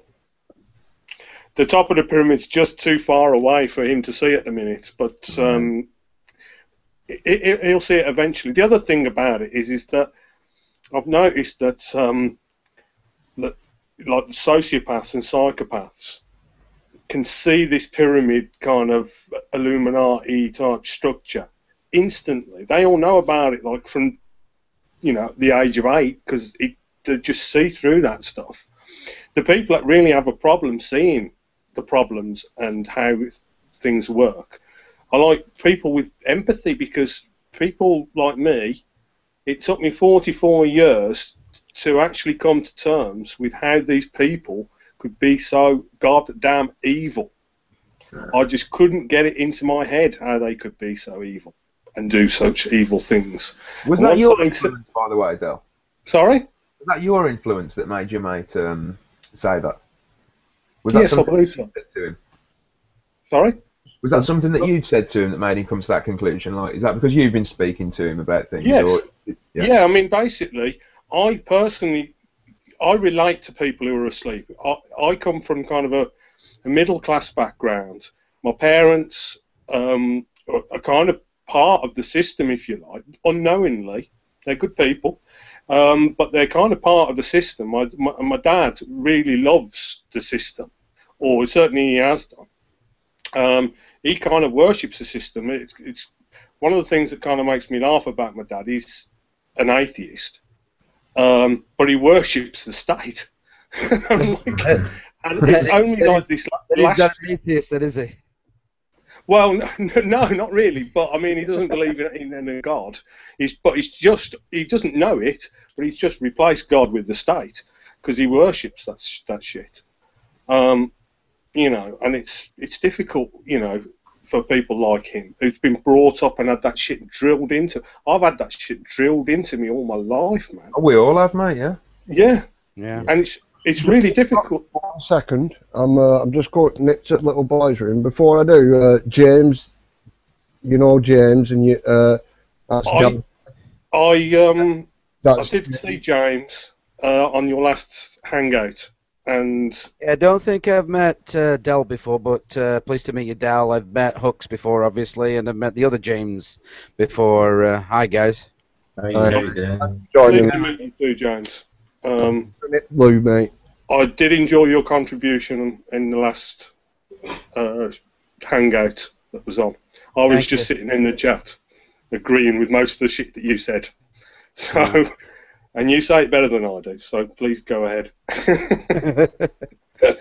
Well, I don't know if I say it better. I try.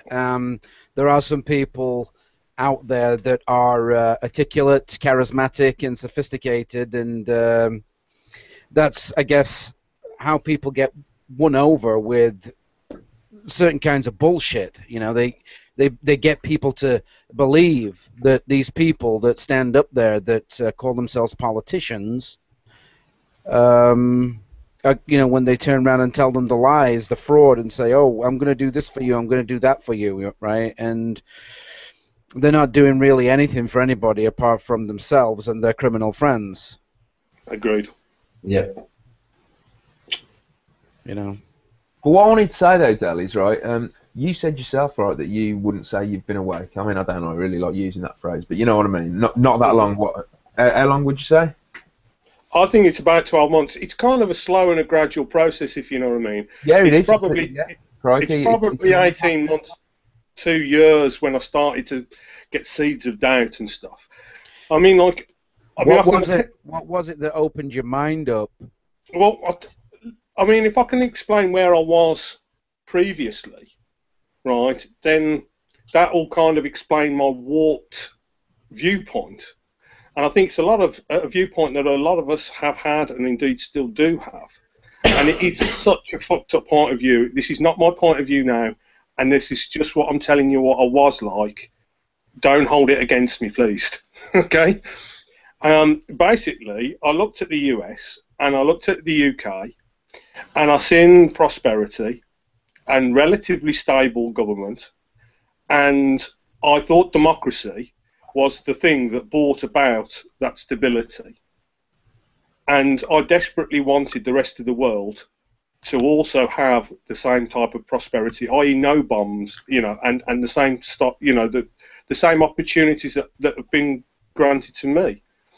And so I couldn't see it from the other angle. But whereas now I see democracy, certainly in its current form, and arguably in any form, as really the major enemy of the world. And I see the fact that the UK and the United States, via the petrodollar, via the oil industry, via taking over other countries' governments, has basically been robbing every single country and every single person from those countries.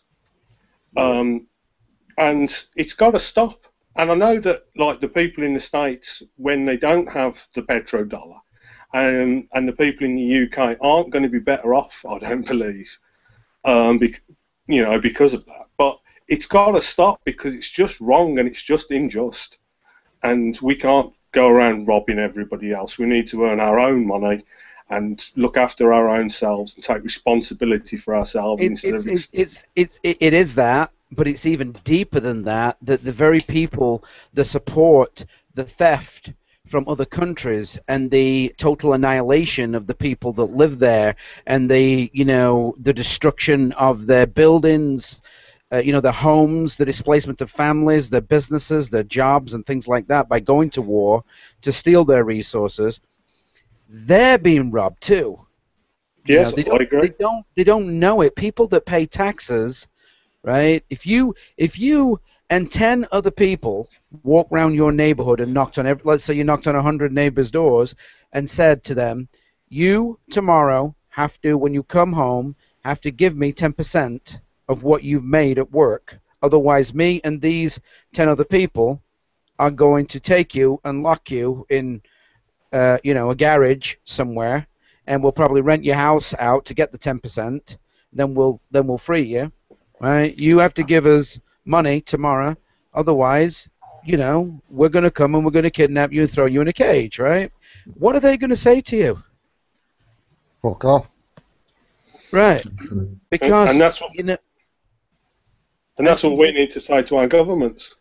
Right. It's this is what it is. I mean, people are coerced into paying taxes for shit that they don't get the benefit from. All this money, the majority of this money has been spent on fucking war. Well, you got to look at that. We're all like committing treason, really. We're paying for wars, and it's use them for wars and shit like that. There's something, I can't remember specifically what it was, but there is something buried in there about taxes. I mean, I don't know, James, I've got some fairly kind of deep questions that have been going through my head. I'm not sure if there's any great answers for them, but I wouldn't mind posing them all the same and seeing what your thoughts are, if you don't mind. Sure. Well, I mean, I gather you're an anarchist, and I would consider myself now to be in that camp too. And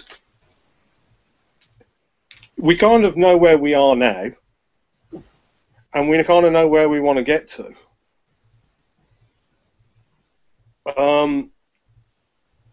Do you think that we're better off kind of playing within the system if there are bits of the system we can use to kind of forward our progress towards that? Or do you think we're better off just saying, no, I'm not having anything to do with that, and just ignoring it and getting on with things? There are some people that would say, and I can understand where they're coming from, and I would agree with them, to get as much money out of the system as you could possibly can. Mm-hmm. But don't play the game of the system. Don't vote. Don't, support it. Talk against it. and try and build your own. Here's what I've always had a beef with, right? I don't know where you are. I know that Dean's further up north and Hooks is further up north than London, right? Midlands, yeah. Yeah. Why do some people in a city called London have the right to tell Hooks and Dean, who don't live in London, how they can live their lives? I totally agree with you. Hold on a sec. Hold on a sec. Sorry. Oh, okay. We've lost you. I did. When he said hold on a second, I thought he wanted to finish his point. I did. That's why I said we've lost you. Well, I think he might have just had somebody knocking at the door or whatever. Yeah. It's only tea time over there, isn't it? I'm going to go, guys. Right, I'll catch you later. No problem, James. Thanks. Take it easy, James. Take it easy, James. Thanks all. Cheers, mate. I'll see you tomorrow, yeah? Right, aye, no bother. No problem, buddy. I'll catch you tomorrow, mate. Right, see ya. Good night, mate. Good night, all. What I was going to say, Del, is the good thing is, though, since you've sort of, been looking at this stuff, you've managed to influence someone else. Sorry about that. My girlfriend had a question for me, and she doesn't want to be on camera or her voice or anything, so I have to mute and Mine's the same, man. You have to respect that. If somebody doesn't want to, be on it, So anyway, what was this? Do you want me to go back, or are you guys having a different conversation there? No, we're fine. Crack on, mate. I'm happy for you to go back. Okay. So what was I saying? I was talking about. Can I remember where I left off? Can I give you an example of what I'm talking about? Because if I give you this example, then I think if you answer this example, then it kind of will help everybody out.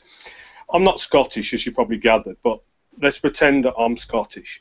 And if I was Scottish, then kind of going on the basis that I would like to see kind of 7 billion independent nations, right?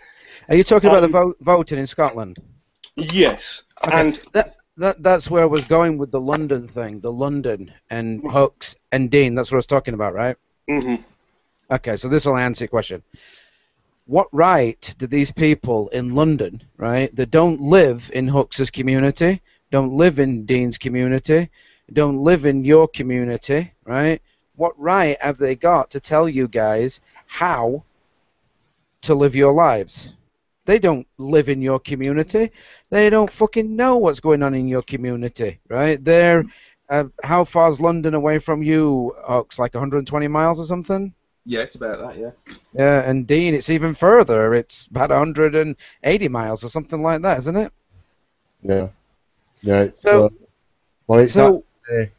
how can somebody outside your community where you live tell you and everybody that lives in that community how to live?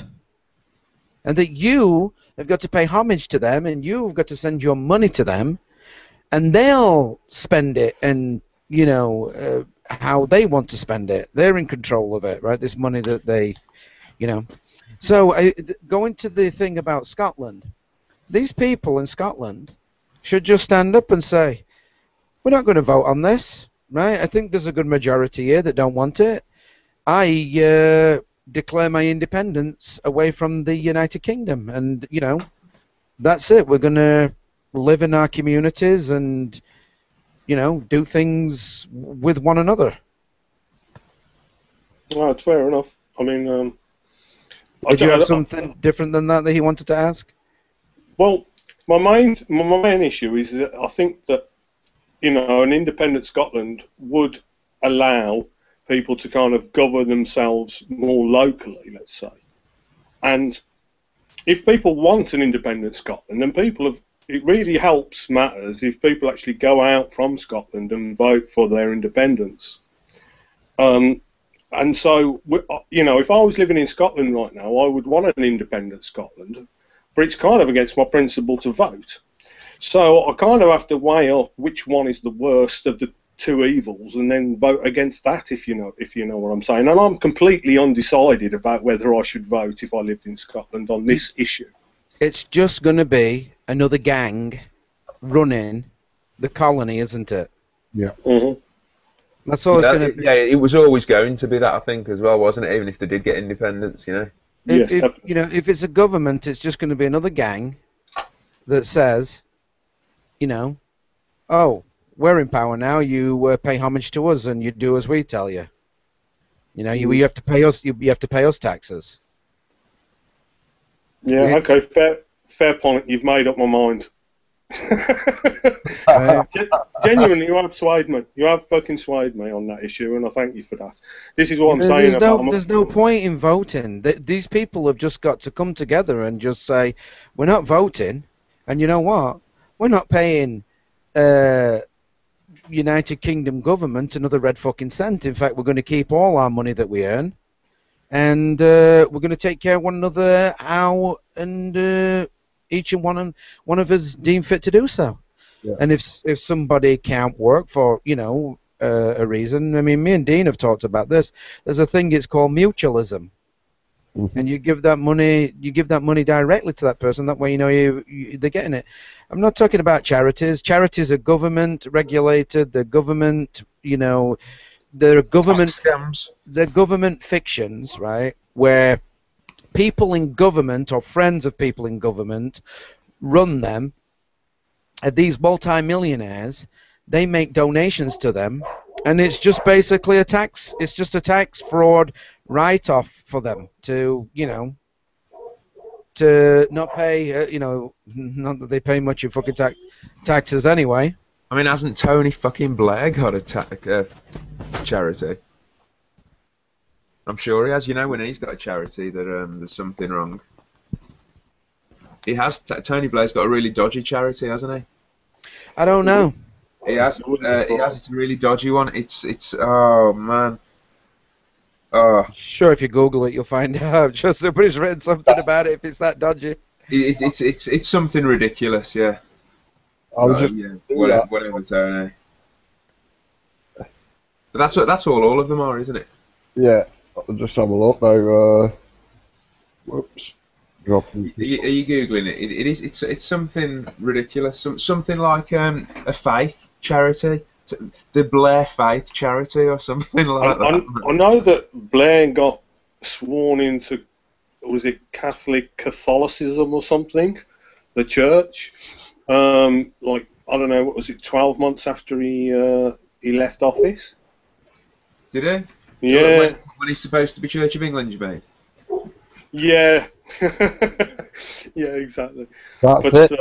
You've just said it. You've just said what it was. What's that? The Blair Faith Foundation. Yes. Got a couple. He's actually got a couple. It's Tony Blair Faith Foundation. Tony Blair Africa Governance Initiative. Tony Blair Sports Foundation. Tony Blair lambasted by former employer. That's right with it. So he's got 3.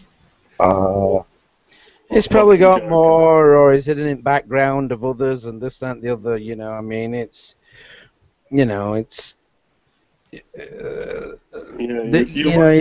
great. It's great, isn't it? How you get these charities and you get all these celebrities and people that are in politics and everything, to be involved in them. They're making millions as it is, and then they come on board with these charities and they get paid millions for attending these charity events because it brings more people. It brings more people in, more people to pay money towards these charities. Yeah. Well, just clocked something here. It's Tony Blair.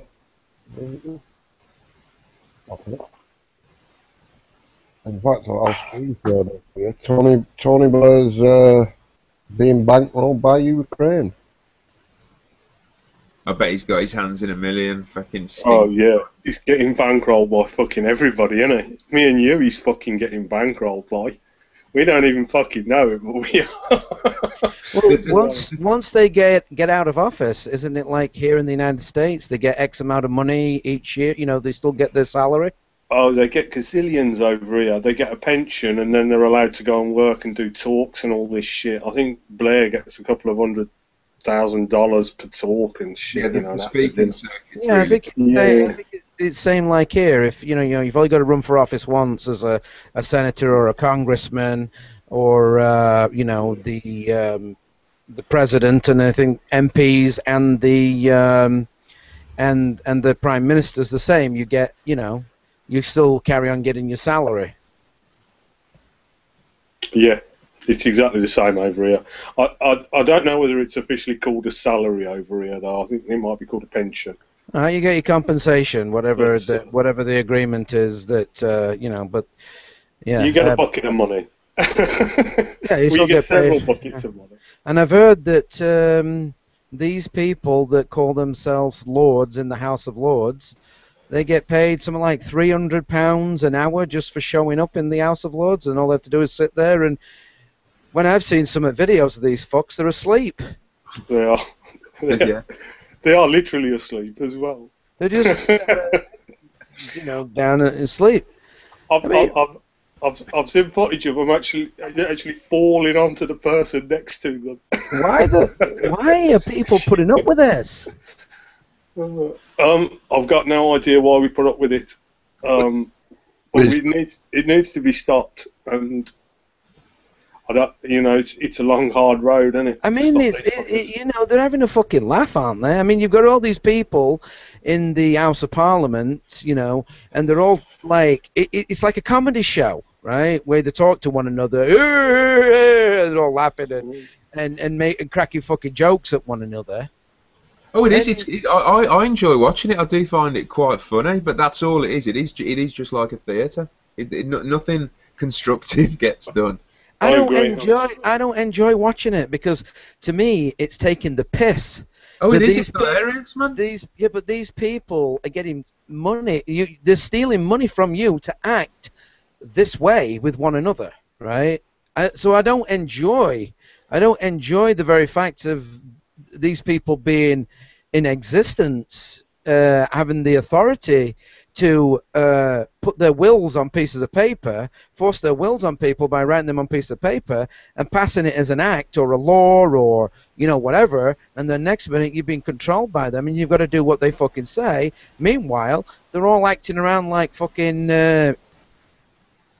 stupid fucking buffoons. I've not heard that word for fucking ages. I mean, it's just ridiculous. It is. I agree. It's crazy. Oh, yeah, I'd be shot of them in a second if I could, man. Same here. I didn't know about the £10,000 with me on the balloting. I mean, the what? It's just been. Go on, Dal. I'll let you explain it. I mean, I don't know whether it is exactly 10,000. It may have gone up or come down or whatever, but it's a prohibitively large amount to stop, general Joe public just saying, right, I'm just going to stand. Because if I wanted to stand, I couldn't afford 10 grand. So yeah, but basically anybody who wants to get put on the ballot box, not that I want to go on the ballot box either, I might add, has to pay 10 grand. Anybody that wants to try and get into the House of Parliament as an MP just has to put 10 grand down. That's it. You're on all the ballot accesses. Yeah, you're on the ballot, and obviously you've got to go then and try and get people to vote for you before you become an MP.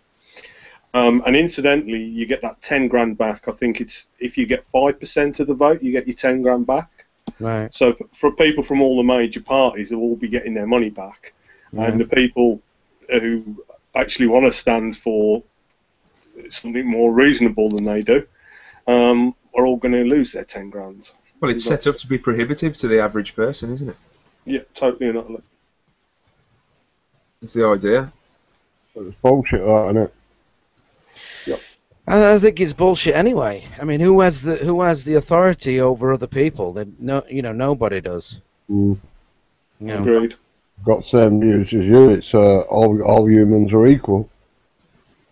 Right, fucking Yes. just because they've got a fancy dress on or a silver spoon stuck up their ass, you know what I mean? They think they're all good and high and mighty.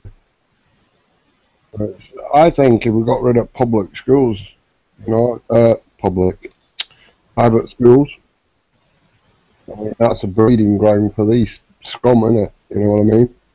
Well, To I think all the school system through that government has anything to do with, whether it's private or public. Yeah. Any curriculum that's written by government, because this is not education. They're force feeding you. They're telling you, basically, this is how it is. This is how we want you to think. This is how, we're giving you this information, and you digest it, and you regurgitate it, and we're going to test you on it, and you're going to have to answer the questions with answers that we want from you, and Yeah. So it's conformity. They want you to conform to what they're telling you, right? You took the And- words right out of my mouth, James, again. It's designed this way. It's designed this way to make people being obedient fucking slaves. Sit down at that desk for 8 hours a day. Put your hand up when you want to go to the bathroom. What happens when you get out of school? Where do most people go now? They go into an office job, don't they? Because England's not really producing anything. It's a service. It's a service sector-based economy where people sit behind a fucking desk. Very true of over here. Yeah, it is. You know? I look at the jobs I've had and since university, and I suppose it's related to the degree I did, but it's all been office based. Yeah, sit down, sit in your little fucking cubicle, do as you're told. Oh man, the one job I had, you say your little cubicle, it was literally like it was American company, and so they'd like taken a lot of the American work practices on, and yeah, they were literally like 1 meter squared, four-sided little pods, man, and you were isolated, and it was like a fucking beehive, you know. It was a horrible environment. It was absolutely vile, man. Everyone was isolated, sitting there working away, you know, doing the programming, and that was your life. And that was just great. If you did that all day, every day, oh man, it made my heart sink. I'd see people who'd worked at that place. I only stuck it 2 years, and I'm very, very proud of myself that I stuck it for 2 years. I say proud of myself. I wish I'd never done it in the fucking first place. But I saw people who had been working there doing that same job for like 20, 30 years. My supervisor had been there 30 years, and I just thought, my God, how soul destroying must that be to do that all day, every day for 30 years of your life? Is that why we're here? Is that really our purpose? You know? It's drummed into you from even when you're young at school, day after day. Do well, get your exams, get your A-levels, and then at the end of it all, get a job. It's all about being a slave. Yeah. Yeah, your school, you have to get up at a certain time. Bell goes at a certain time. You have your recess, your break, whatever you want to call it, at a certain time. Bell goes again, you're back in class. Bell goes again, you're out on, lunch. Bell goes again, you're back in class. Bell goes again, you're out of class on your, your last break. Bell goes again, you're in class. Bell goes again, you go home. And it's just, it's the same thing. It sounds more like a prison, doesn't it, than a fucking school? Schools are prisons. Schools are prisons. Well, I tell you what, mentioning that, excuse me, I was taken by my old school, and it is now just a prison. They've put like a 12-foot fence all the way around it and all that. So it is a prison complex. You know what I mean? It's just turning more and more into complete slavery from what it was in previous years, I think. Well, that's what they're doing. They're just getting you ready so that when you go into the workforce, as they call it, that you be complicit and compliant, and you take orders, and you know.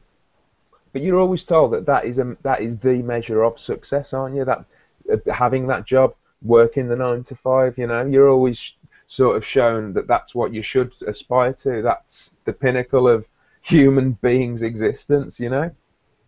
Well, I always believe that, and I'm ashamed to say that. Let's look back. Let's look back thousands of years when man roamed the earth. Did he get up at a certain time? I don't think so. I think he got up when he started to feel fucking hungry, or he woke up or whatever, right? And he went out into the wilderness and started picking nuts and berries, hunter gatherer, and he brought it back, and he did what he wanted, as and when he wanted, and maybe did some fucking cave paintings. That was his artistic touch, right? Cave paintings, and and he never had to pay anybody for living in that cave. And when I talk about like we're the only species on this planet that has to pay to live, I'm not saying that you shouldn't get your own food, do things for yourself, right? I'm saying that you have to go out, get a job, earn money. Money is stolen from you, given, to give to, taken from you, stolen from you to the government, and then you have to either, in order to have a roof over your head, you either have to pay rent to somebody, or you have to have a mortgage on a property. And if you were to find some woods somewhere, or let's say, Dean and I was talking earlier with another guy, and he wants to take his telescope out onto Mars. If Dean was to say, you know what, I just want to go and live on Mars, right?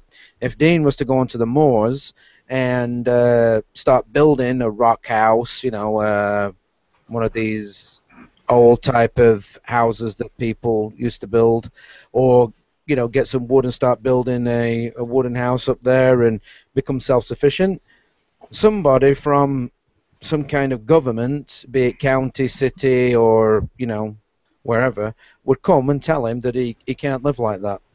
Oh, you'd have the council round. Yeah. It's the truth. Are you sat in my head or what? Because that is exactly what I want to do. Seriously, that's exactly what I want to do. It's like, if you look at one of my videos, there's an old house I've found. Yeah. It's an old concrete house from donkeys and I think it was something to do with the mining. It's concrete, or is it made out of stone? Is it one of the? I think they're called black houses or something like that. I think that's what they're called. No, this is complete concrete. Yeah. Looks like when they first started to come across concrete. Yeah. Like one of them houses, because it's actually got brick in it instead of stone. Yeah. Concrete mix.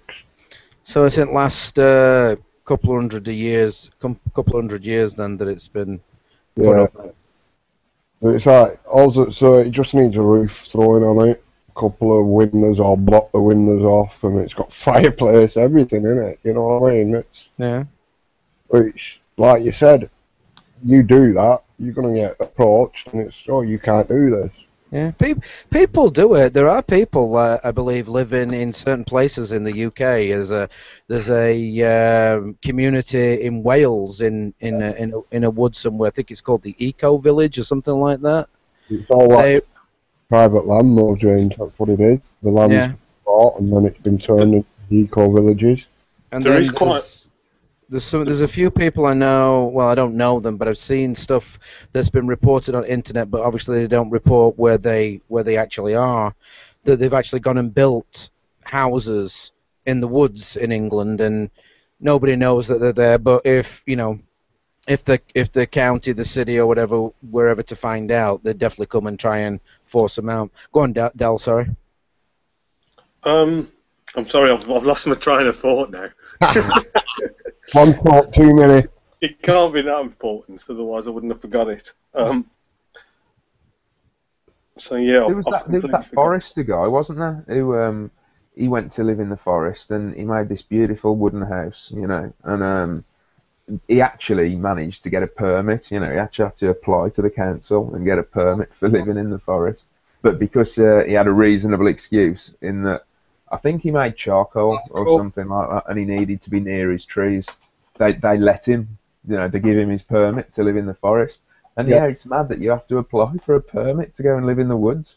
It's on land as well. The land has been in his family for donkeys and donkeys years, but they said when you do actually move out of it, the house has got to be demolished. Yeah. Oh, yeah. It couldn't have been a permanent structure. That was one of the conditions, wasn't it? Yeah. I mean, it's absolutely criminal. There's people over here that the family have handed land down to them, and rather than go and live in the city, they've started a small farm, and they're living out of a caravan that you pull behind the back of a car. Yeah. Not a static caravan, just a normal caravan. And the city have come along and said you can't live like that. The space is too small, and you don't have running water, and you don't have this, different things. It's not just one person I'm talking about, it's many. And they've actually evicted them off their own land. I have remembered what I was going to say, and is there is a website called Diggers and Dreamers, and basically it's for communities that have been set up all over the UK, and basically some of them are accepting members, but there was like 26 just in Cornwall alone, not Cornwall, Devon and Cornwall. There was like 26, and then there was another 30 maybe up north. In the north of England, and I haven't checked the rest of the UK yet, but there are these kind of communes, if you like, being set up. Where are they underground? Sorry? Are they underground? No, it's normal web. I mean, no. I mean, are they under the ground? No, not literally under the ground. No. Oh, okay. No, it's because you said they were called diggers and something. Well, diggers because they grow their own stuff. Most of them grow their own plants and stuff. I thought maybe there weren't no laws about living underground or something. Well, that's what some people are trying to do over here in the United States, because all building permits say about building on land. You have to have a permit for that. Some people are actually digging. They're finding like a hillside. And they're like digging into the hillside, and they're they're making the house in that. And the way that they put the windows and everything with mirrors, they make sure it's the where you go in and where the windows are. They try and find a hill that is south facing, and it has mirrors inside. The mirrors, the windows are like on the side of the hill, and so when the sun shines in, it hits the mirrors and it lights all the, it's got different mirrors reflecting the sunlight down inside it. But if you can Google it, underground houses. Well, I know that here, because I was looking at extending my basement underground, and you don't need planning permission. The laws, especially the local bloody council bylaws, are virtually non-existent for underground things. So I could extend this out down, I don't know, 10 stories or something if I liked, and are you in a basement? Are you in a basement now then? Yeah, I'm in my cellar. Yeah, I'm in the man cave. You're in your underground bunker. Yeah, the lair. Yeah, man, I know. I've got a thing about like subterranean living. I really like it, and so I was looking into extending it out, and they're just starting to bring in bylaws in London now because the price of land in London. People are obviously extending downwards because it's a shitload cheaper than buying land. And they're saying London's becoming like, the inner London is becoming like Swiss cheese now, the earth is, and they've got to start, clamping down on it. I reckon it's just bollocks. It's just a way to make money, isn't it? That's what all legislation is like that. Oh yeah, it's all about money. But at the moment, I could expand outwards and downwards as much as I wanted. Without breaking the law, Well, so that's what I thought. Maybe if you lived in communities underground, maybe there'd be less laws that would apply to you there. I bet some people do, and what they try to do is they try to keep it secret. They don't broadcast it. They don't let people know. There are, there's a couple of underground bunkers. There's one that came up on the internet. I think it was $250,000. It was this huge, like, fucking tube that stuck out of the earth with, like, you know, those doors that's on top of submarines that they seal. They wind that wheel on the inside, Yeah. so people can't get in. There's one of them on it, like, and you go down a ladder or you get in some kind of lift or something. I don't know. And you go down, and it's all these tunnels into big rooms and stuff. I'm quite sure there's, you know, quite a few of those, you know, There's all over places. there's quite a few of them doing it here as well. I'm trying to think. There's some on YouTube. Shit, what do they call them? They've got a name from over here, and I can't remember what the hell it is. I'll just have a look on Google.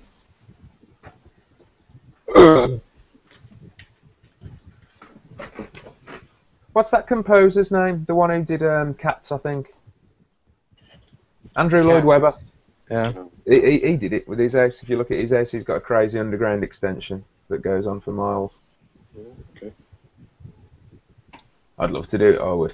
I remember when I was little, I dreamt of digging a hole from the back of the garden to the front of the house. Like underground, obviously, about 20 foot underground. And I actually started digging the hole, and I must have got about, I don't know, 4 foot down before I decided, I've had enough of this digging, like. I actually did try to do it. So yeah, I've got a bit of a thing for living underground. I've got some nice pictures come up. Underground construction by Sustainable Build UK. Underground construction. It's mainly Sustainable Build UK that's doing this. The Wonders of Living Underground, our property.co.uk. Unveiled Britain's first £2 million underground mansion design. What was that thing? Now you've got my interest. What?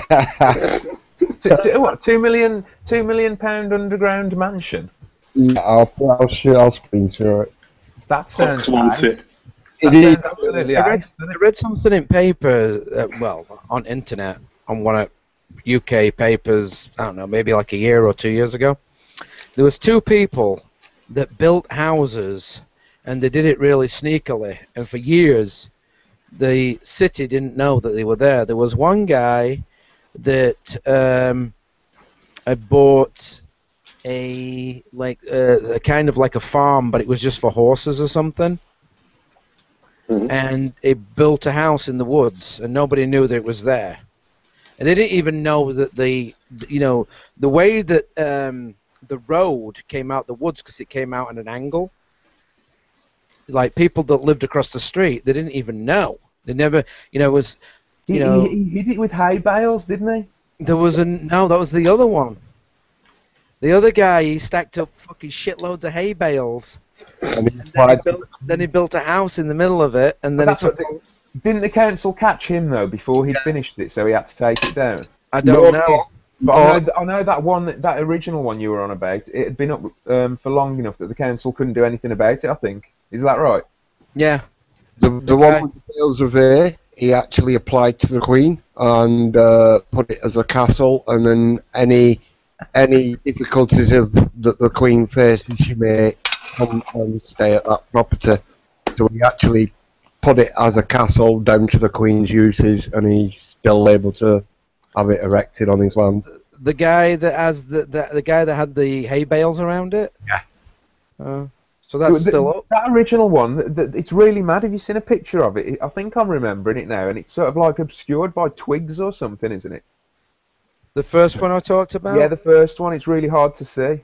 Yeah, that's what I was talking about. It was so... I don't know what... I think there was quite a lot of like thick sort of foliage or twiggy foliage in front of it, wasn't there? I'm not sure which one you're on about at all, me. It's mad though to think that if you can build a house on the sly, and the council don't get wind of it, that when it is complete, I think it's got to be up for 2 years or something like that after completion. And if they don't get wind of it, they can't do anything about it. Yeah. 3 years, it's got to be fully erected. Is that right? 3 years? Yeah. Without them knowing. This is that what's it one anyway. I want to see pictures, Dean. I want to see pictures. I'll show you this. It's your favourite paper though. It's Mail Online. Oh, fucking Mail. Come on, if they've got, if the Daily Mail's awful, isn't it? It really is awful. Look at that. Fucking hell. This is from the bastard grind. Yeah, this is it. The secret house in the valley, family who built home in the woods without planning permission, cannot be evicted because nobody noticed it for more than 4 years. Good on them. A couple who have spent 4 years living in a house they secretly built in the woods without even their neighbours knowing have been allowed to stay. Daniel and Jessica Brown have been living in the house, concealed behind trees near the village of Westcott, Surrey, since 2007. The couple did not seek planning permission to build on the site, which lies within the green belt and an area of outstanding natural beauty protected by strict development restrictions. And they failed to register for council tax, were not on the electoral roll, and even those living in the nearest homes to the site did not know they were there. But because they did not actively conceal the home from the authorities, the council is unable to take any action to evict them. A TV license is registered to the three-cornered copse equestrian. I know that had something to do with horses. Equestrian. A TV license is registered to three-cornered copse. Equestrian events have been held there, and friends confirmed they had visited for dinner and birthday parties and sleepovers. Regulations state that the Browns, who moved into the woods off Logmore Lane in September 2007, cannot now be forced to move out given the length of their stay. Mr. Brown, a horseman, has owned and looked after animals on the land at the three-cornered copse for 18 years. Building, electrics, plumbing, and other work on the house started about 6 years ago and was carried out with the help of relatives and friends and completed in August 2007. Councillors and some neighbours are furious, but other neighbours have backed the Browns and say they are the country folk who deserve to stay in the area.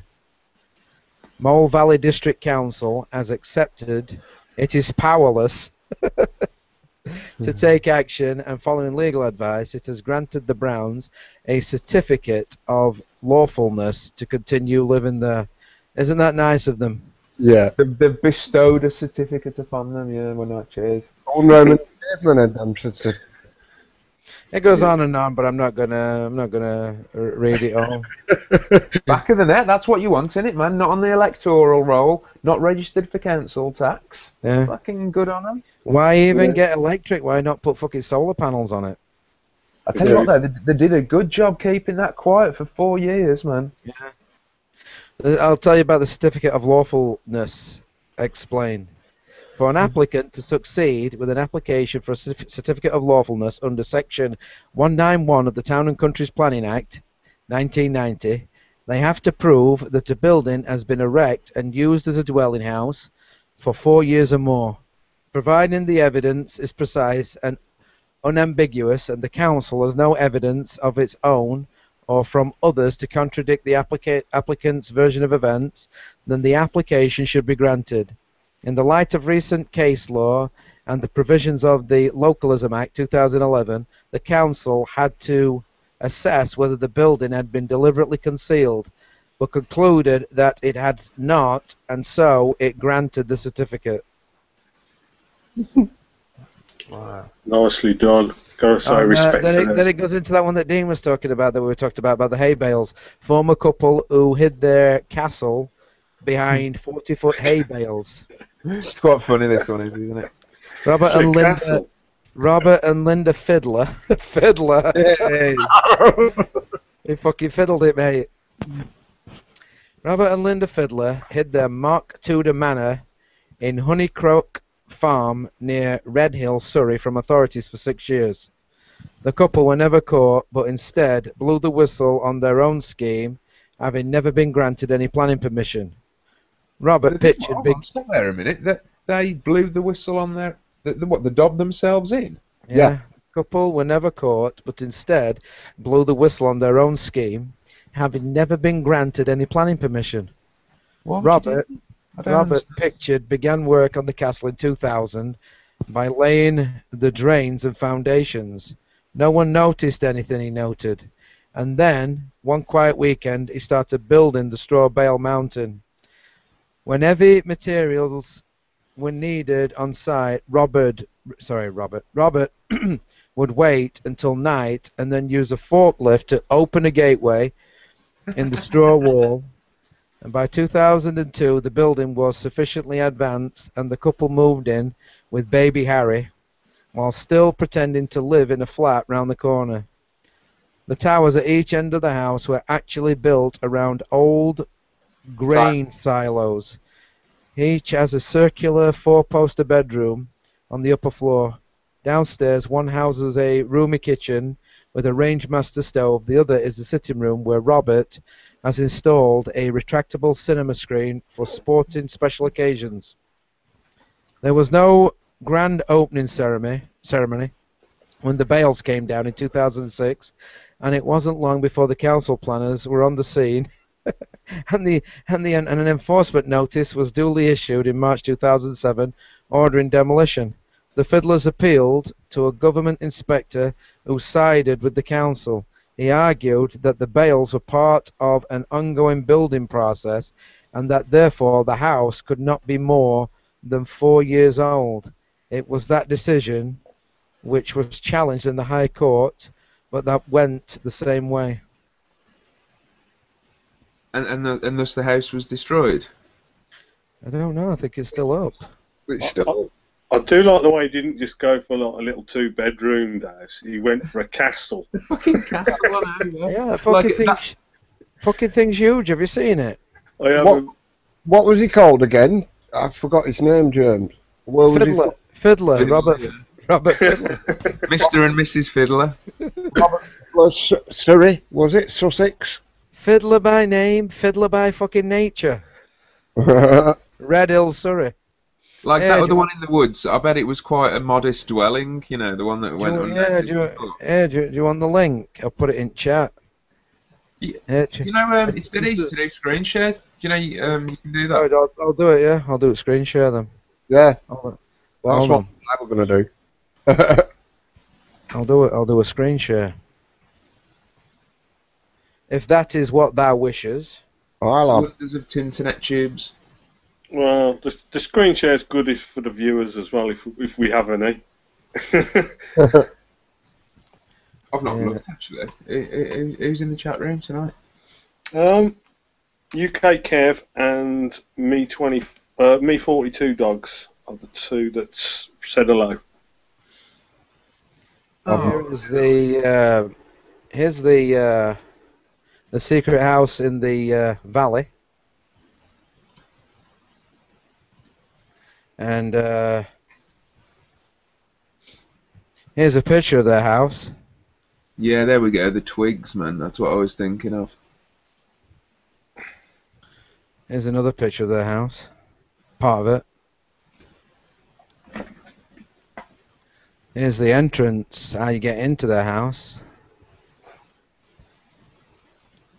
Here's the certificate of lawfulness explained right here. I'll leave. And then here's Mr. fucking Fiddler. I tell you what, he's done a good, man. He's done a right job on his castle there, hasn't he? It is a castle. They actually made a documentary about him. Robert and Linda Fiddler. Fucking fiddling bastard. There's actually good on him. I'd have left fucking bales up. Fuck it. Yeah. Thing is though, when you build something like that and that's what I get. Don't get me. What gets me with these people with big fucking houses, they want to show them off. Yeah. That's why I said the other day, I think we should get rid of all like private houses and all that, because that really is a divide between people. You know. What date have you got on that article there? James? This article is. Oh, a second here. What am I doing? This is 14th of March 2012. 12, because there's one for I found one from February 14th. No, 25th of February this year. Oh yeah, what's it say? Hold on one sec. Internet tubes. It says Mr. Fiddler's been fucking fiddled out of his house. Oh dear. Can you? Is that working? Can you see my screen share? We can. There you go. I found it on YouTube. Yeah. I've got videos. What, the castle? This is this year. Yeah, this is from February this year. There was one, and there was another article from last year where they'd been refused another application. Yeah, it's on here as well for last. So what's this one saying? Read it to us. A farmer who built his dream home in secret is once again fighting to save the covert castle. They're calling it the covert castle. Bobby Fiddler built his secret citadel without planning permission in 2002, hiding it behind stacks of straw bales for unveiling it in 2006. At the time, he thought it was immune from council enforcement under the 4-year rule, that we've already discussed. But the council ordered its demolition, which was then upheld by a planning inspectorate. Since then, he's been failing in his attempts to overturn the decision, including an unsuccessful plea to the High Court, which we've heard about. So yeah, they're still saying it's got to come down, basically. The Mirror contacted the councillor in charge of the planning permission. He refused to release details of the discussion. It is understood any enforcement action has now been deferred until this latest application has been considered. So it's still there, basically. Yeah, it's still standing, I think. Covert Castle might live yet. Bobby Fiddler. Yeah, I'm Bobby Fiddler. They might fucking fiddle him out of a home. Oh, must have some balls there, man. Because he knew at the fucking time what had happened if the council. He obviously did it in full knowledge. You know what I mean? You can't blame him, man. I mean, why do you have to go through all that fucking rigmarole? I mean, I hope he gets to keep it. I do as well, but I can't. Video. See what they've got to say in this. Especially after the council have dug their heels in once, you're going to be very hard pressed to get them to change their mind. Yeah. It's unfortunate, but true. Unless he greases a few palms. Yeah, that might do the job. That might do it, yeah. Do though, Annie, in that documentary, if he refused to do brown enveloping. Oh right, okay, so it's come up before then. Yeah. What happened? The brown envelope system. He said he's not going to give anybody backhanders and all that to keep it. Who, Bobby? Bobby Fiddler's not? Yeah, he said that in that documentary. So he's not going to try and fiddle council members? Well, he said he's not going to do it. But, yeah, you always get it, don't you? I mean, it's like, well, I remember when I used to do landscaping, we used brown envelope all the time, you know, with councillors and... What, to get applications through, you mean? Yeah. So what's this you've got for us, Dean? This is the castle behind Haybales, ordered to be demolished. What's date on this video? 1 year ago. Alright, so back in 2013. Yeah. Many castles tend to be preserved for centuries, but one seems to be destined for an alternative future. It's not a real castle. Robert Fiddler built a beautiful castle on his property in Surrey, United Kingdom. The construction began in 2001, but he kept It's a real castle, you fuck. Leave him alone. 40 feet high. In 2006, the wall of hay came down and Fiddler believed he would be safe from planning rules due to council guidelines that say homes built without permission could not be challenged if the building stood for 4 years or more undetected. However, council authorities ordered the farmer to demolish the 4-bedroom castle in 2007, and for the past 6 years, Fiddler has continuously appealed the decision. Well, a government agency recently made an official ruling ordering him to take down the beloved home.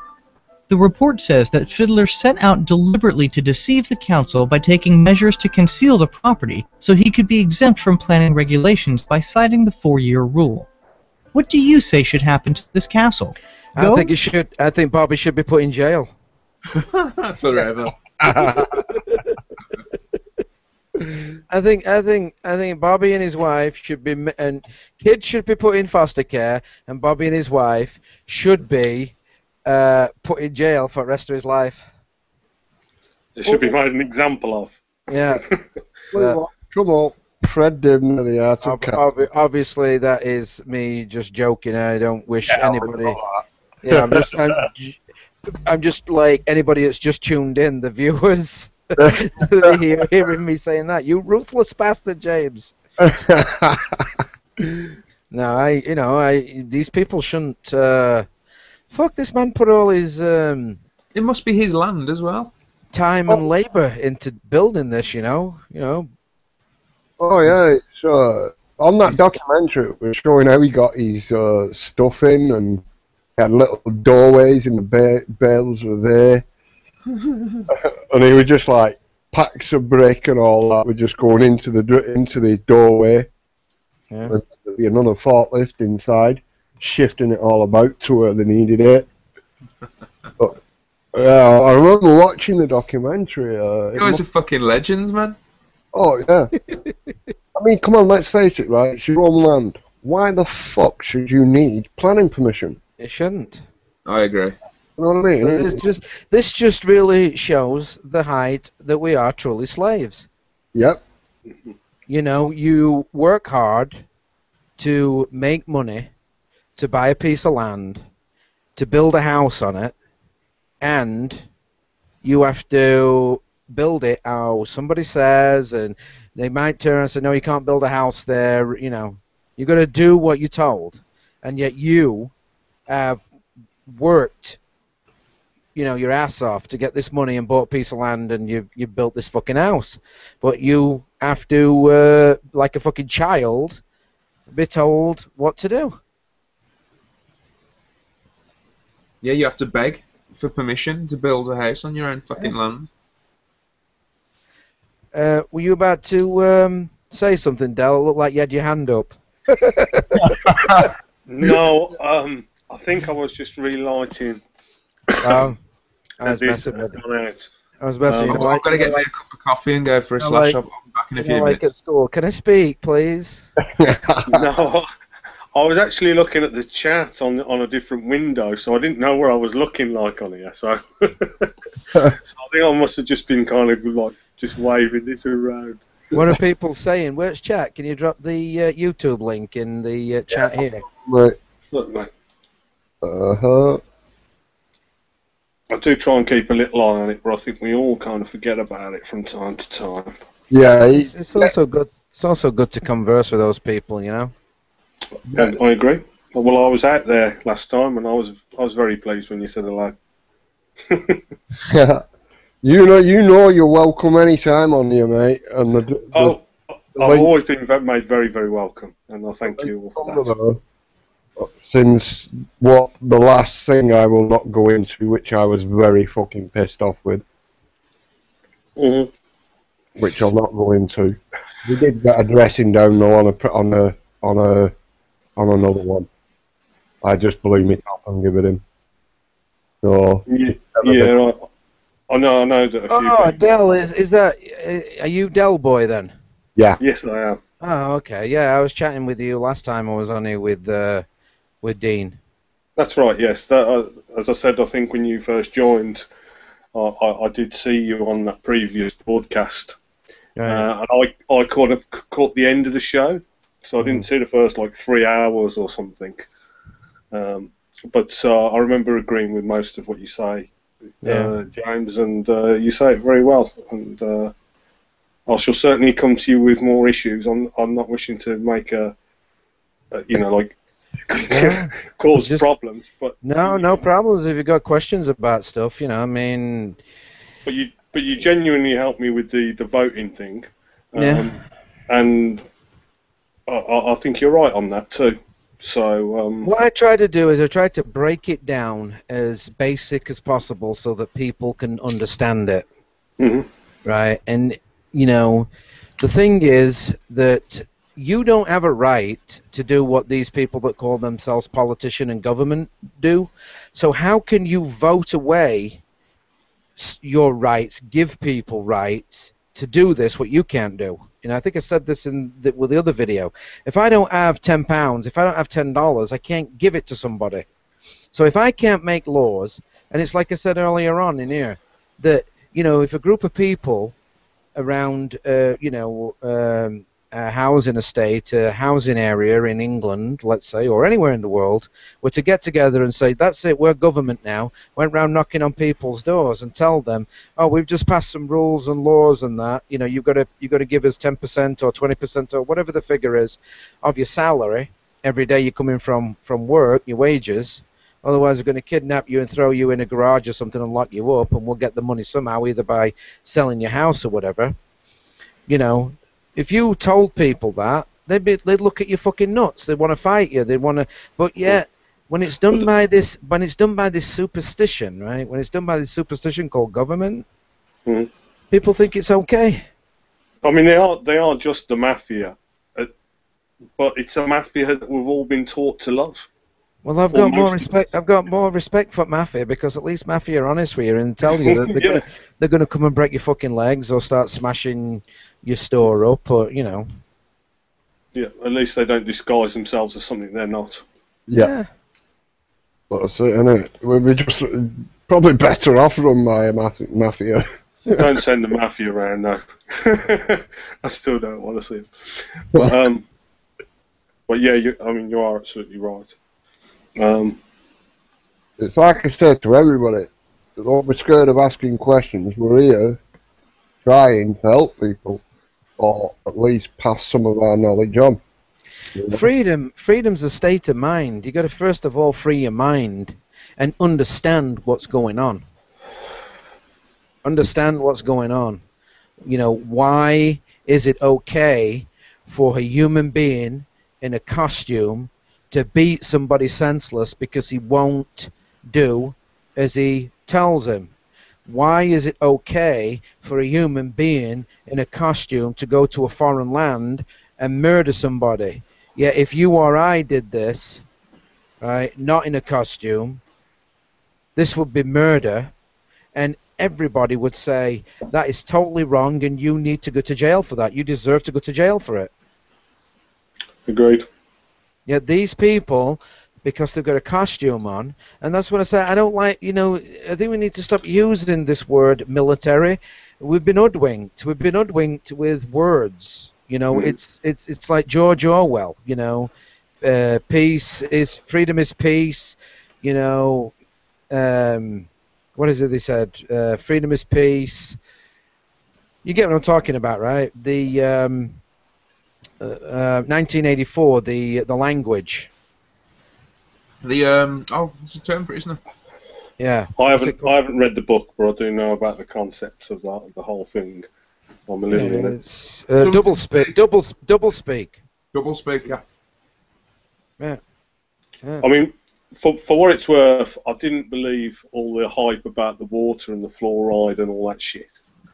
But I went out and bought a distiller it must be nearly 2 weeks ago now, and I bought a bread maker. That was you, right? That was you holding it up. I remember now, yeah.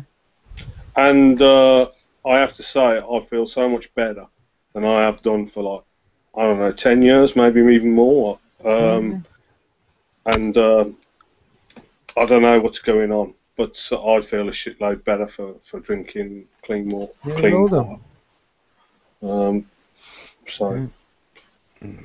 I didn't know whether it was going to make any difference or anything. I just thought, well, I want to know what's in my water. The only way I can fucking make sure that I know what's in my water is if I distill it myself. Is it that one that when you look in bottom you see all that brown crap? Yeah, there's fucking loads of shit in the bottom of it. It's basically like a big bucket that gets heated up, and then there's the distiller unit head that fits on the top, and all it does is the bottom bit just bubbles all the water, and then it condenses and comes out into a big bucket. This is what Orwell said. Political language is designed to make lies sound truthful and murder respectable, and to give an appearance of solidity to pure wind. Solidity, sorry, to pure wind. Yeah, that makes sense. People sleep peacefully in their beds at night only because rough men stand ready to do violence on their behalf. I agree. It's like the way we've got a defence budget, isn't it? That's another perfect double speak example. Yeah. And it's nothing of the sort. Defence? What the fuck? We haven't defended this country for fucking decades. Here's a good one. The essence of being human is that one does not seek perfection.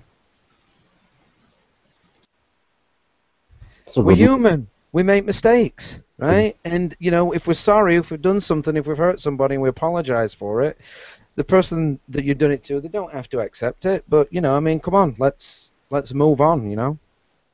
What's your take on the meaning of life, James? Oh, man, if you keep looking for fucking meaning of life, you're going to waste your time. Oh, I just think it's to live and let live.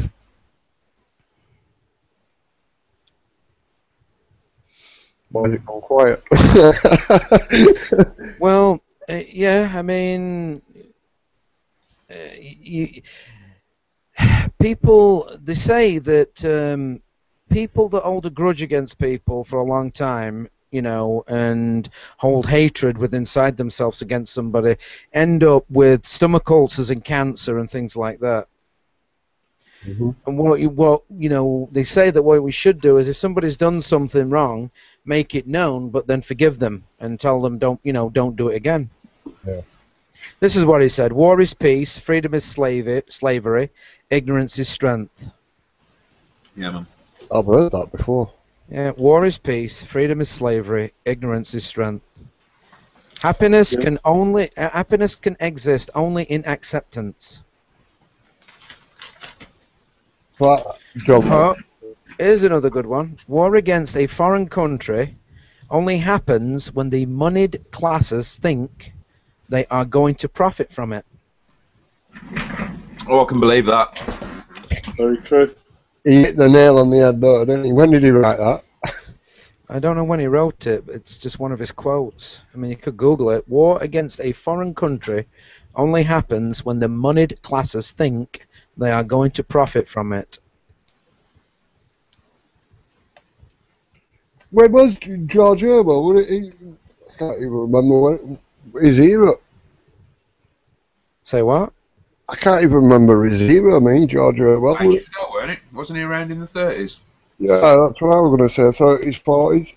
That would make a lot of sense, really, because the time I think when most people are going to see the problems with our societies are around times where the pyramid collapses. And in the 1930s, America was poverty-ridden, from what I gathered, with the collapse from 1928, was it? Yeah, but that was all staged. His real name was Eric Arthur Blair, and he was born in India, Mataria, June 25th, 1903, and he died January 21, 1950, in London, United Kingdom. So it's Tony Blair's granddad.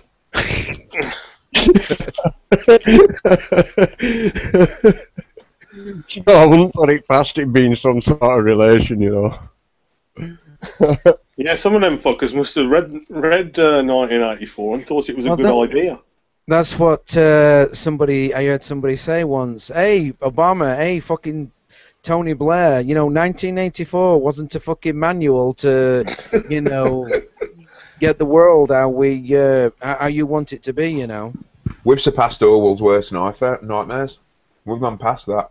Yeah, it is worse. It's well past it. Indeed, man. I mean, some of the stuff like, you know, the Big Brother state and the all-pervasive surveillance. Yeah. Yeah, where it's that the root, especially that aspect of it, like the CCTV everywhere, and the way that everything online is looked at. Is yeah, I think that's gone further than what even Orwell thought it'd be, hasn't it? This is a quote from Animal Farm. All animals are equal, but some animals are more equal than others. Oh yeah, I know that one. We've heard that one many a time. Yeah. That's the government, isn't it? That's those in, you know, those that claim to have power over everybody. Mm-hmm. Do you know, there's only one thing that comes to my head every time somebody says Animal Farm. Oh no. We don't need to go down that route. Keep that thought. Keep that thought to yourself, Dean. We don't know. We don't want to know what you did in your past life and where your well is. That was years ago, man. That was when I was at school. That must have been 20 years ago. What, when Dean had his wellies? I remember going to school and people going, "Oh, you heard about Animal Farm?" I was like, "What the fuck?" And then obviously I did hear about it, and yeah, it must have been 20 years ago, man. I've never watched it. Same here. I've never watched it, but we've all heard about it. I've watched Orwell's Animal Farm. What? It's online. You can watch that with the pigs. Yep, it's pretty good actually. Mm.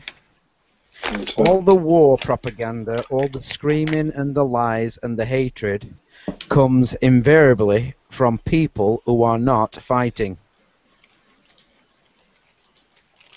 Did you hear that? Yeah, that's why it's so relaxing our chatting. They like to get others to do the fighting for them, don't they? If you want a vision of the future, imagine a boot stamping on a human face forever.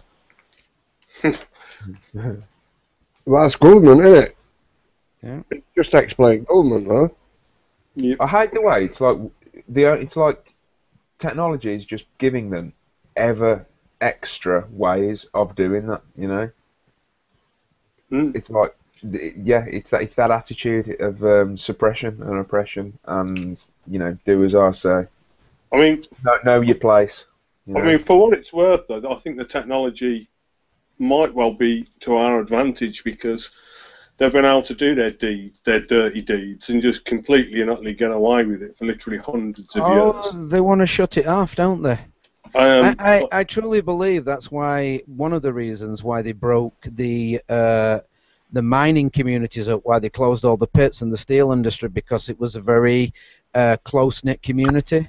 Mm-hmm. Yeah, I think they saw it as a hotbed of revolutionary. Yeah, I mean, you get all these people, right, that are working together, that are working for, next to nothing, getting coal out the ground, so they're getting rich, and all of a sudden they want, these people want more, that are working in coal mines and the steel industry.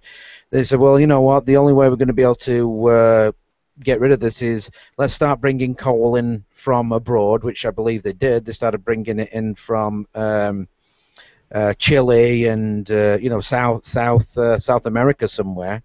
Yeah. And then and then what they did as well with the steel industry is they taught other countries how to make it, like China. They were, and also I think they set up coal mining in China, where where basically they can beat people, or they could at the time, they could beat people with a stick if they weren't working, and just give them a bowl of rice. And they saw it as I think they saw, coal mines and those communities as threats, basically. Yeah, it was behind the stamping out of the unions, wasn't it? Yeah. Yeah. Margaret Thatcher. Disillusioned poor people. Not that I believe in unions either, because basically, closed shops. They say, oh, you've got to. You've got to be in our union, otherwise you can't work here. That's another form of authority. And also, like, if I owned a business, let's say I was, and I'm not talking about a corporation or an LLC. I'm just saying, let's say I was in business for myself, where I'm taking the responsibility. If I was to sell somebody a good, let's say I was making electrical goods and I had 10 people employed. And I took the responsibility. It was me that took the responsibility that if I sold somebody this electrical equipment and they took it home and all of a sudden it burst into flames and burnt their house down, it would be me that would be responsible for that. Even though right now there is no onus on the employees. But, so if I set this business up by myself, starting from the beginning by myself, so I work for somebody else, and I manage to pool some of my money that I'm, working for myself. Then decide to go it alone and start my own business doing something, and then I get that business that I have to employ people, right? it is me that it's on because it's my business and I'm paying these people. But then, if they don't like what I'm paying them, they can come and talk to me, and on an individual level. But to gang up and say, okay, we're all on strike, right? To me, that's another form of like authority. You know what I mean? That nobody's holding a gun to their head to make them work for me, right? You get what I'm saying? Yeah. Mm-hmm. So, But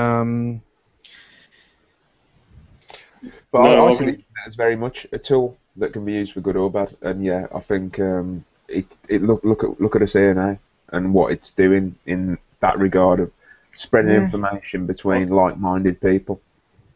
I agree. I watched a hangout that was broadcast by, is it the Red Pill Revolution and Free Radio Revolution and a couple of other channels that I like to watch. They all get together and do like a big hangout.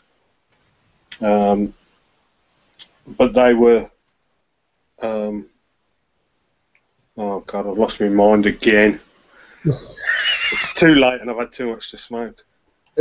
I tried watching that last night, Hellboy. The one thing I've noticed about them lot, not one of them on the face. Not one of them. not one of them what? Show the face. They're always hiding behind their profile image. Yeah, I don't blame anybody who wants to do that. I've got no problem with that, personally. I'm not a big fan of putting my face across the internet, I have to say. Well, it's all over the internet now, mate. It's on Doing it. on Dean's Hangouts. See, I don't see point in hiding. You know what I mean? It's Yeah, if you're not threatening anybody, if you're not like making remarks about, going and we doing. were on about this earlier, though, mate. If they wanted, let's say the police looked at you and said, "Okay, let's try and do him with something." I'm sure that I don't want to give them the bullets, to fire at me. They could fit you up, you mean, just because Yeah, they don't like what you yeah, say? they have done. I've seen them try doing it to me in the past, man. And yeah, if they wanted to, then you're just giving them more ammunition to fit you up. That's why I don't like doing it. But I think you get to a point where. So why do you do it then? well, you're right. Yeah, I'm coming to that. You get to a point where there's so many people now doing exactly this that have to fit up fucking a lot of people, Yeah. So in that respect, I think I'm pretty safe, We'll see a video from you soon, like Dabu7. This is Huxley Pig. Oh no, they're at my door. It'd be his wife or something. They came at 4 in the morning. Banging on door, and then, machine guns and to then my head. what happens is she comes down into the cellar and she switches light off, and you see a flashbang or something. And really, it's one of them fireworks that bangs. Oh, they've got me. They're arresting me. And then, like a few days later, it comes with like makeup on his face, like he's got black eyes and shit. He gets some of that, that fucking makeup that they put on actors. So they've been waterboarding me for the last 5 days. Come on, guys, you got to donate to me. I haven't worked in 5 days. They've seized my bank account. But my uncle's got a bank account. You can donate to that. I've got to pay my mortgage. Has he actually done that? Has he actually done that? Dabu? Or is that you just like... That's him messing about, isn't it? He's not gone that far. What did you say, Dean? I said, has he actually done that, or were you just like... No, I would like take it piss because of that fucking Dabu 7 beaming into my fucking CPU and frying it. Yeah. I think Taking control. What it was the Kips video that I laughed at, and I'm like, who the fuck is this Dabu 7 guy? And I went to watch that video. I'm like, there's something fucking wrong with this guy, saying shit like this. Yeah, it's just attention grabbing, isn't he, for the money and the hits? Yeah. I don't know. I see him slightly differently. I mean, I can't blame him, but it's just he's got a lot of very real grievances. He does put forward a lot of good questions that the government should be asking, and he puts out a lot of videos, and hopefully a lot of people will see some of those videos and start asking the same questions that he's asking and that we're asking as well. Because when you start looking for the answers to those questions, that's when things start to open up. And Yeah, you're right, Del. It's just being careful not to get stuck on it, isn't it? But yeah, you're right, man. It's like I don't know if I can say what Alex Jones does is all wrong, because I can't deny that I used to watch Alex Jones when I first started getting into this stuff, but I didn't get stuck on that, you know? Exactly. I mean, I think the Mark Dice thing is a completely different issue, if I'm honest. Well, it's all an act, isn't it? Even Alex Jones, you don't think Alex Jones acts like that when he goes home with his family, do you? All enraged and hyper. Do you seriously think he goes home and starts acting like that around his fucking wife and his kid? I don't, but at the same time, is that I mean, I've seen some of his vids, and I'm just head in hand. Oh my God, what are you doing? What are you saying? And I've seen other videos, and I'm just like, well, you know, thank goodness that people are putting this information out and it's getting to people and people are listening to it. Because some, you know, I think some of it's pretty good, and he has some good guests on there, and he has some terrible guests on. Oh, you're talking about Jones. Yeah. It's funny how we're talking about Jones and this quote's just come up here. It says, "What can you do? What can you do against the lunatic who is more intelligent than yourselves, who gives your arguments a fair hearing and then simply persists in his lunacy?" But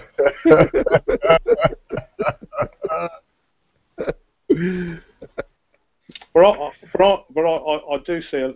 I think there is a lot of people out there that are genuinely trying to kind of help the situation and raise people's awareness in their own ways. Now, some of them might not have thoroughly, you know, entirely good intentions. I do realise that, but I don't, you know, I don't want to. From me personally, I don't want to diss people that are actually helping people, and I'm pretty sure the Alex Jones channel has helped a lot of people find, you know, a better perspective on things. I think it's got people more closer to the truth, but also at the same time, I think it's holding people back. He's a nationalist. You know, talking about the borders, Mexicans coming over the borders, let's send the National Guard. Let's use, you know, he doesn't want government, but let's use the violence of the government to stop people from coming onto this piece of land that we call America, right? Let's use your stolen tax dollars to send many, you know, human beings in costumes with guns to go to the border, right? Let's spread fear by saying that terrorists, ISIS terrorists, are going to come over this so-called border into the United States, and you know. But he does also point out that ISIS have been funded by the West and indirectly by the US. I mean, he will point out that type of thing as well.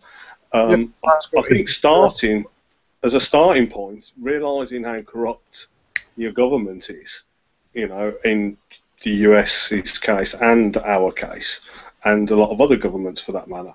But if you start by realising just how corrupt they are and some of the things that they're up to and doing, then it does give people a chance then to kind of search out and seek alternatives to government.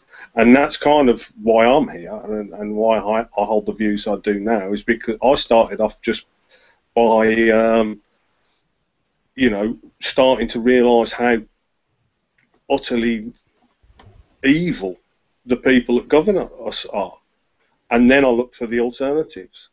But Alex Jones didn't give me those alternatives. Right. But it's a, you know, like, it's a start for a lot of people, and you know, I'm keen to, because I'm fairly sure that the people that are running the planet, they want to permanently split us up and divide us, so that we're all fighting each other and we're all arguing amongst each other, and then they can just do what the fuck they like. Yeah.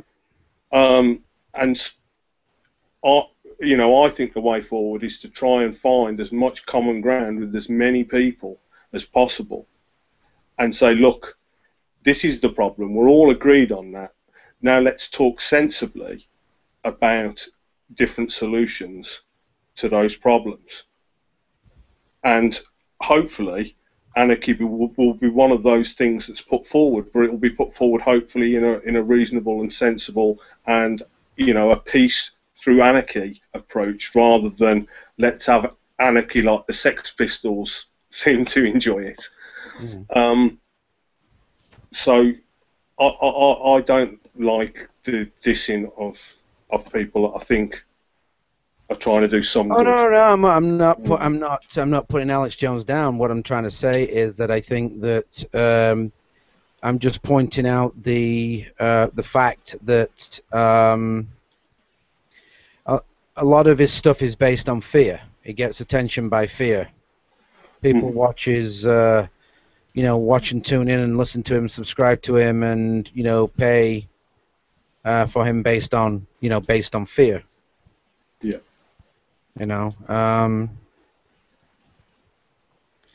I have a video somewhere that I was going to give to Dean.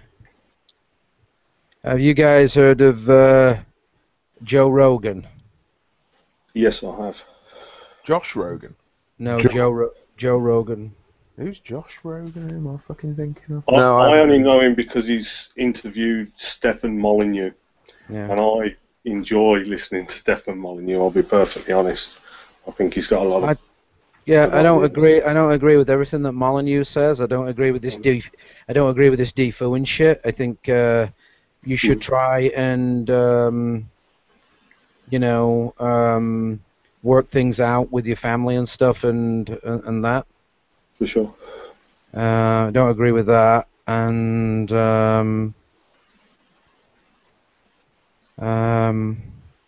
there's just some things that I don't agree. I just like his ability to put forward ideas and viewpoints that I've never heard before, and I respect him for that. And he's very good at doing what he does. He's very articulate and sophisticated, and he certainly can, he certainly can speak. Oh God, yeah, that's the thing. All his downloads are like 2, 3, 4 hours long, or very often they are. So they can be kind of quite tough to get through. But I'll put them on and do something else at the same time and listen to them. But I find that I don't know. I like the way that he does work through problems and how he views and tries to take things to first principles and then work them from there. And so I try and learn from the way his mind works as opposed to carbon copying his ideas, if you know what I mean. Yeah.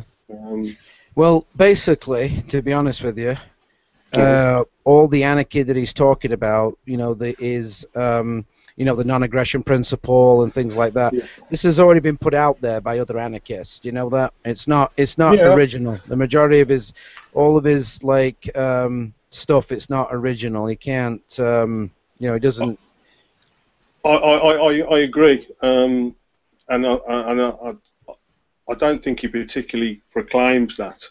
But for me, at least, he just had a good way of articulating those ideas. And it kind of helped me kind of see where he was coming from. I kind of got into that Larkin Rose guy. Yeah. I'm a big fan of his. I'm friends with Larkin and friends with Stefan too. I've met Larkin in real life when I went to New Hampshire. I've sold some of his books, and I've actually worked with Molyneux through the internet as well. Awesome. A few years back, I helped him with call-in shows. Right. Well, if you see them, either of them again, send them my best wishes. Yeah. I think they're both doing a good job at what they do. It looks like that video that somebody did, Joe Rogan. Well, I should have downloaded it. Shit. I need to. When I see good videos that I really like, I should start downloading them, because that was pretty good. What that person had done, they took snippets of Joe Rogan and put them together and it was really good. Huh. Well, if you come across it at a later date, then I don't know, stick it in this feed or something. Stick it in the comments. I'm listening to. I'm just setting tomorrow's. But yeah, I bought Larkins Rose's books. Who's Larkin Rose? The guy over here in the States is an anarchist. I've heard of Stefan Molyneux. He went to prison for not paying taxes. Oh, okay. Rose did, yeah. He stood up to the man. It's definitely worth checking out some of his videos because he's got a very good way of explaining it. He takes some really neat angles to look at things on some of his videos. Yeah. I think Hooks would kind of like his stuff. Don't be off put by, I don't know, some of his titles some people could be off put by, like When Should You Kill a Policeman and stuff like that. Yeah. I've got his best ones. I think are his best ones on my channel. If you want to watch them. Okay, because I joined your channel yesterday, Right. James, and I haven't had the chance to go in there and have a little mooch around yet. Yeah, But, we've got a lot of different stuff on there. Damn, I wish I'd have downloaded that frickin' Larkin Rose, not Larkin Rose, Joe Rogan video. That was really good. I'll tell you something I wanted to ask you, Del. Did you ever check up on that video I said to look at? Which video? There's a lot of videos, and I do follow up most of the videos. That Jaguar, that dodgy Jaguar on the CCTV from 7/7. Oh no, I haven't. I tend to put things in little categories for myself, and then when I feel like my head's in the right frame of mind to just go ahead and just search and study that particular event, I'll just go away and do it. I had to do it for 9/11 and stuff, and because of you mentioning it, and I think Cookie Monster, he mentioned that to look at that as well, that whole incident, and I put it on my list, and I'm working down my list, but I haven't done that particular one yet. The weirdest thing is that it goes black, man. I think the missing footage tells you as much as the stuff that's there. Dean, I got it. Can you play this? Yes, no problem, mate. I've just come up page I'm on.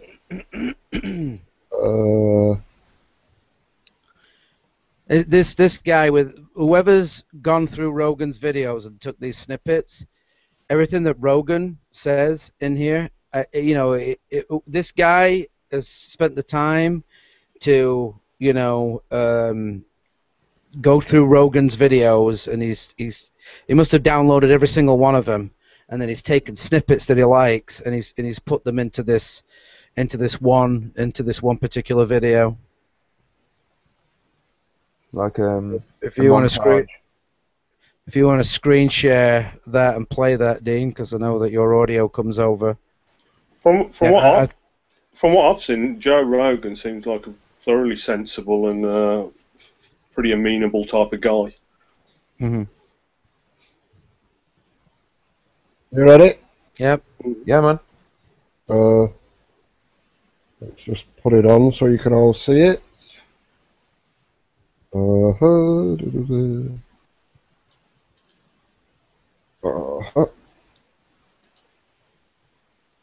on, no window that. That one down. Open that one. Play that one. When you see thousands of people that are innocents that got killed by drones, 1 million innocents killed in Iraq, if that's not a crime against humanity, what is a crime against humanity? A lot of shit comes up that people would want to vote on, like the bailouts, the war, all things of this nature. There's a lot of things that people would like that's going to affect us. We would like to vote on this. But you don't get to vote on it. You get to vote on a representative. These people are going to represent you once they get into office. And think about some of the laws that are in place that protect corporations. Think about some of the laws that are in place that fuck people over every day. They wouldn't be there if people were voting for them.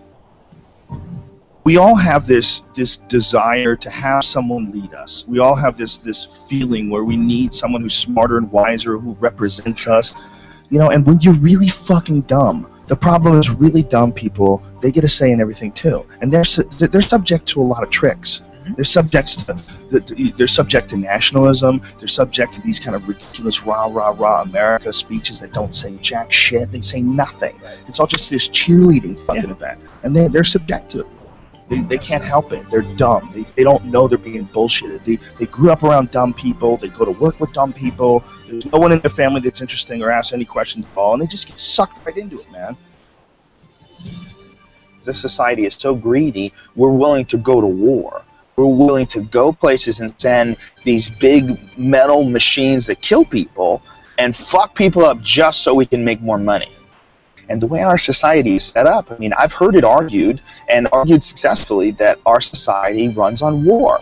You know, it runs on the domination of the other parts of the world. And literally, that's the only way you can control a gigantic chunk of the globe. You have to keep everybody down, you know, and that's what our society is based on. We can't be fighting over each other because, you know, this guy's like 1 million people die in Iraq, and everybody goes, hey, as long as it doesn't happen over here. But it is, that is over here. It's just over here, over there. It's the same thing. It's some people you don't know that were born somewhere else who fucking got jacked. You get trapped in that whole idea of, you know, this is my team, these are my people, and, you know, someone fucking plays a country music song and throws up a flag, and I'm in. Fuck it. It feels good. Feels good to be in, right? Feels good to be, God bless America. Feels good. Hanging around with a bunch of other people and you're all drinking. We're the fucking baddest motherfuckers on the planet. Woo! And that's how people get recruited. It's a clusterfuck, man. These poor fucking kids, man. Can you imagine being 18, 19, being talked into doing this shit for a bunch of bloodthirsty motherfuckers who just are trying to get whatever they're trying to get over there, whatever the fuck it is, whether it's lithium, you know, minerals in the mountains that they use to make cell phone, whether it's 90% plus of the world's opium supply, 90% that is a multi-billion-dollar business. And if you think these fucking industrialist cocksuckers that are running the world are going to leave that money behind, you're fucking crazy. Dude, they've got United States Army troops guarding Poppy Field. There's fucking so much heroin there. I mean, it's incredible. The fucking brother of the president of Afghanistan, his brother was selling heroin and getting paid by the CIA. I mean, god damn it. Heroin is absolutely addictive, okay? People who try heroin get hooked. Heroin is everywhere, okay? So you need to sell it. Someone's selling it. Who's selling it? I don't know, but 90% of it comes from this one place where we have to be to save our freedom. You can't criticize it. Because if you criticize it, you're a shithead. You don't appreciate the troops and what they're doing for you, and that's not the case at all. I just don't like the idea of these fucking people leading us in any direction where you need to sacrifice your life. Well, I don't believe it. I don't believe them. When there's been so many fucking lies. I mean, the more you look it up, the more, I mean, go into any of the stories on the weapons of mass destruction before we invaded and compare them to what we actually know that they really knew when they said that. It's like they did it on purpose. They wanted to get in there for whatever fucking reason. And if it's some crazy, the world is going to end if we don't stop this, but we can't tell you shit, like, I would love to believe you.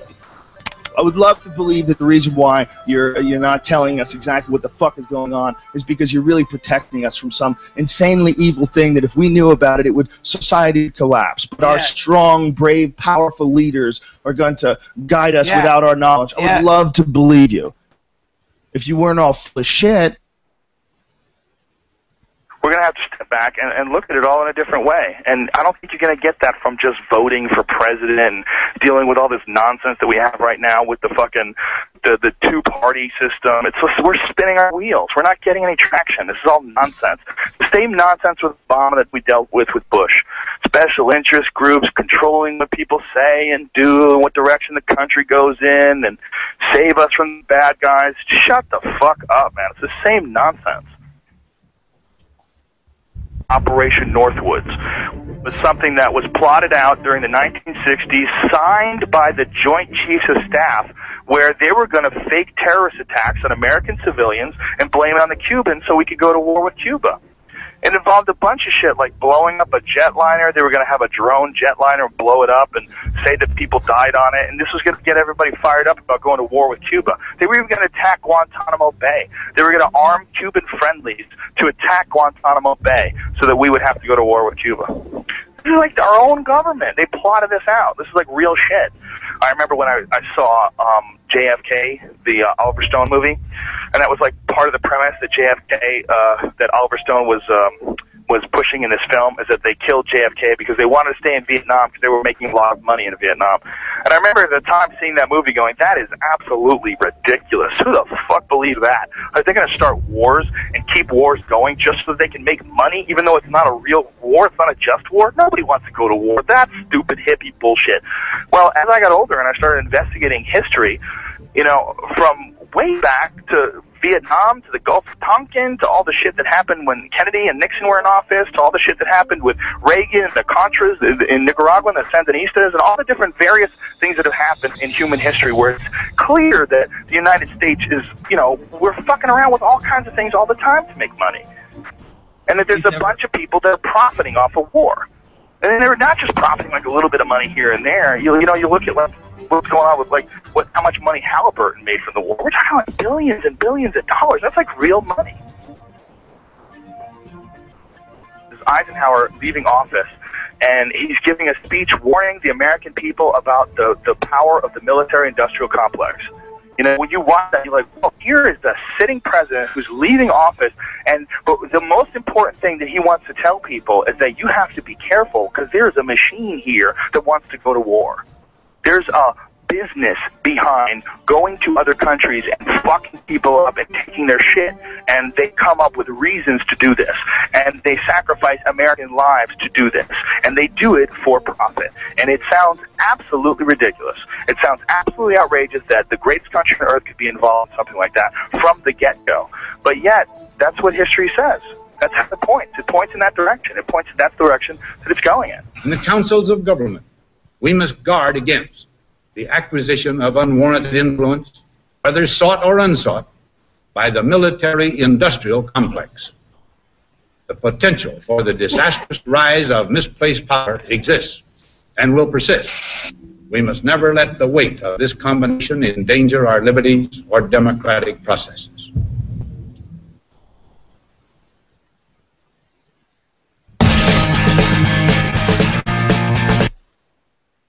Superb. There's a little bit after that. You can forward it a little bit. It doesn't matter. Alright, I'm still on it. Oh, okay. Can't disagree with anything he says there, can you? No. It's pretty difficult to disagree with any of that, and the more of that gets out there on YouTube, and the more people start asking the question, what can be done? What are the alternatives to having a fucking sham democracy? Then the more people will hopefully, you know, start to think more like we do. Well, that's the key, isn't it? It's getting enough people to. It's not so much think like we do, but fucking think for yourself. Don't, you know, question fucking everything that anybody says. Have a conversation with somebody.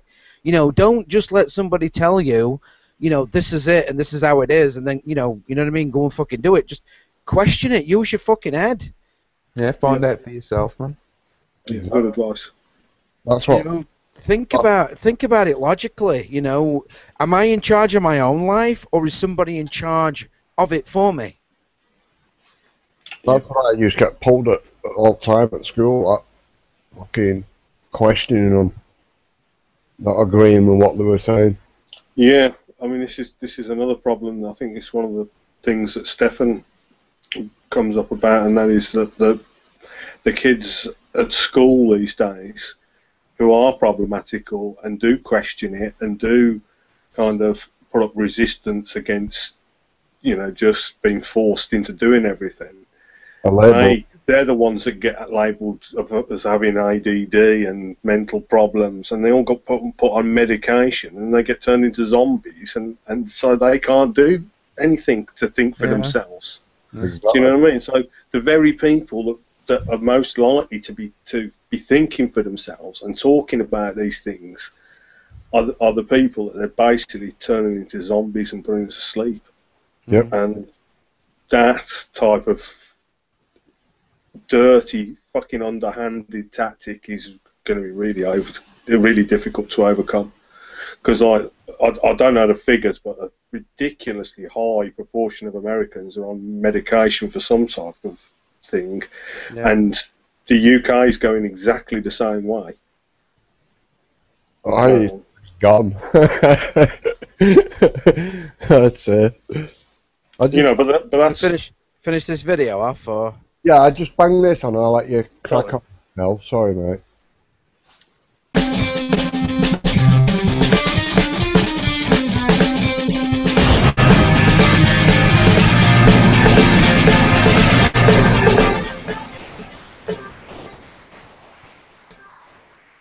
Tower 7 disturbs me the most. That Tower 7 just went whoosh, just like a controlled demolition. It was. And everybody's like, yeah, but it had holes in the building, and you see the hole in the building. Yes, I see the hole in the building, but wouldn't it fall towards that hole? Why is it falling like that? That doesn't make sense to me with Tower 7. The way Tower 7 fell, it just kinked in the middle and fell down free fall speed. Almost. I mean, everybody they'll nitpick at you. Oh, it was 1/10 of a second slower than free fall. Even if it was just close to free fall, that's crazy. There was no resistance. It just gave up. Why wouldn't it wiggle and collapse towards where it got jacked? It just seems like a controlled demolition. That bothers me. Now the guy that put that video together, obviously, he's got, like I said, he's had a lot of patience watching Joe Rogan's videos and audio snippets and stuff, and he's I think it's not a very long video, and it's a great video to pass around to people, because a lot of people have a lot of they can't stand watching things for a long time. Yeah. But I watched that the other day, and I thought this is just nice little bits of snippets of information, well said, articulately said, with pretty much real good sophistication, because Rogan can talk properly, and I thought this is absolutely spot on, all of it. Can't disagree with it. Yep. Go on, Del. What were you saying, buddy? Sorry about that, mate.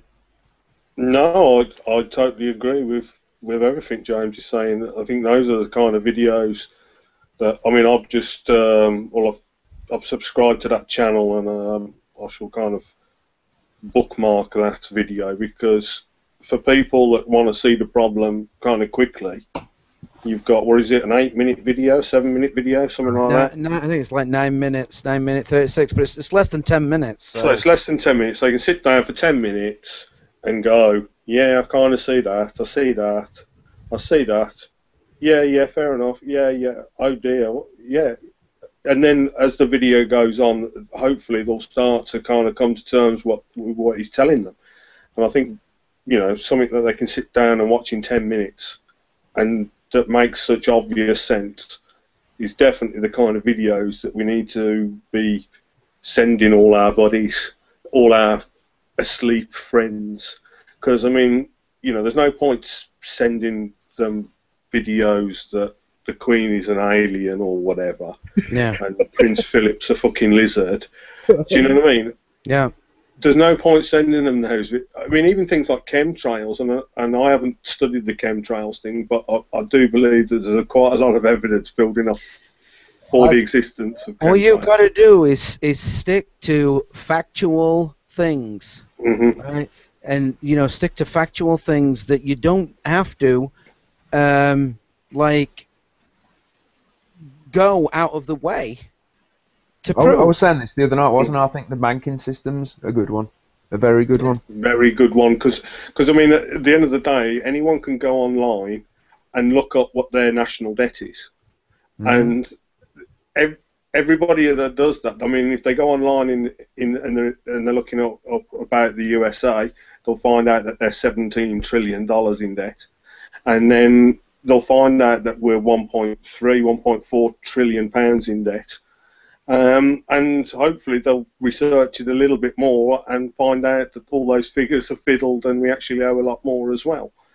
And then they'll start asking themselves, well, if everybody owes like $50,000 in the entire country, you know, where's this money come from? Once they start asking these kind of questions, then they're asking the right questions, and they'll start coming up with the right, well, not the right answers, but they'll come up with their own answers, and they'll be infinitely more sensible than the ones that they currently have, or the ones that have been fed.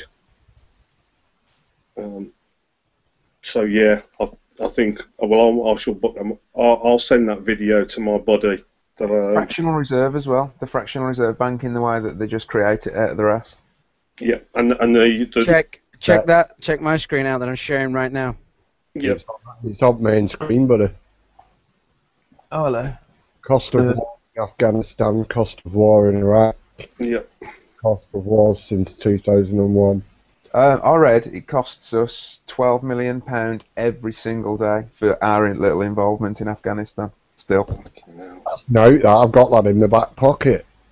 I mean, the other thing that I think would be interesting, or I do find interesting on the odd occasion, I do capture these figures, and that is if they put up those figures as in the price it's costing per person, and then everybody over, you know, in those countries will know exactly how much of their money has been spent on Afghanistan and Iraq and all the other wars, you know. And I think that those kind of figures really bring it home. Not many people realise that every household in Britain owes like £20,000. And no, every person owes £20,000. Sorry, and not many people know that. Jason Knight in the chat says, "How do you join the chat?" I think he means, "How does it get on the show?" The link's below, buddy. If you go into on the about bit on the video on the feed, you'll actually see the link there, mate. Just click it and you're on with us. You've just you was on about chemtrails. I don't know whether you've seen this one. This is a woman I may not have got the right video here actually, but there's a woman actually phones NASA up asking the scientists about chemtrails, and hopefully I've got the right video here. And this is what he said.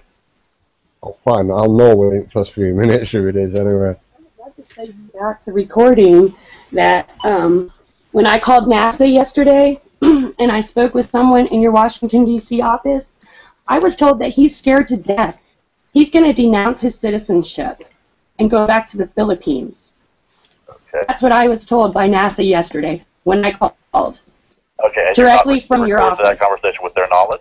Well, I'm sorry? Did you record that conversation with their knowledge? Are you recording my conversation with that knowledge, sir? No. I'm sorry? No, I'm not recording any conversation. You're not recording any conversation with my knowledge, and NASA isn't either, and you can't get through it anyway. If you want to leave a message, it rings and rings and then hangs up on you. Same with Follow Island. So I would love to leave a message there. Could you give me a direct answer? Because it says you're the scientist here on the NASA website. Yeah, I'm involved in the project. But you are a scientist, so then, and you know that this is experimental, you've never done it before? No, it's been done in the 1970s, it's been done recently in the 1990s and 2000s. Oh, that's not what it said on this article here. It hasn't been done since 1970, the lithium release in the daytime. Why would it be done now then, sir? That's scary. Detailed information. If you could please send your comments by email. Okay, will you respond to my email if I send them? Happy to answer them, yes. You will. Okay, what was your email, sir? Douglas.e.Roland, D-O-U-G-L-A-S. Douglas. I'm sorry? E. Dot Roland, R-O-W-L-A-N-D. At, NASA.gov. I'm sorry? NASA.gov. NASA.gov. Okay. Well, I will be expecting an email back from you then, sir. I appreciate it. Yeah, it's very important. We communicate what we're doing to the public. We're very interested in making sure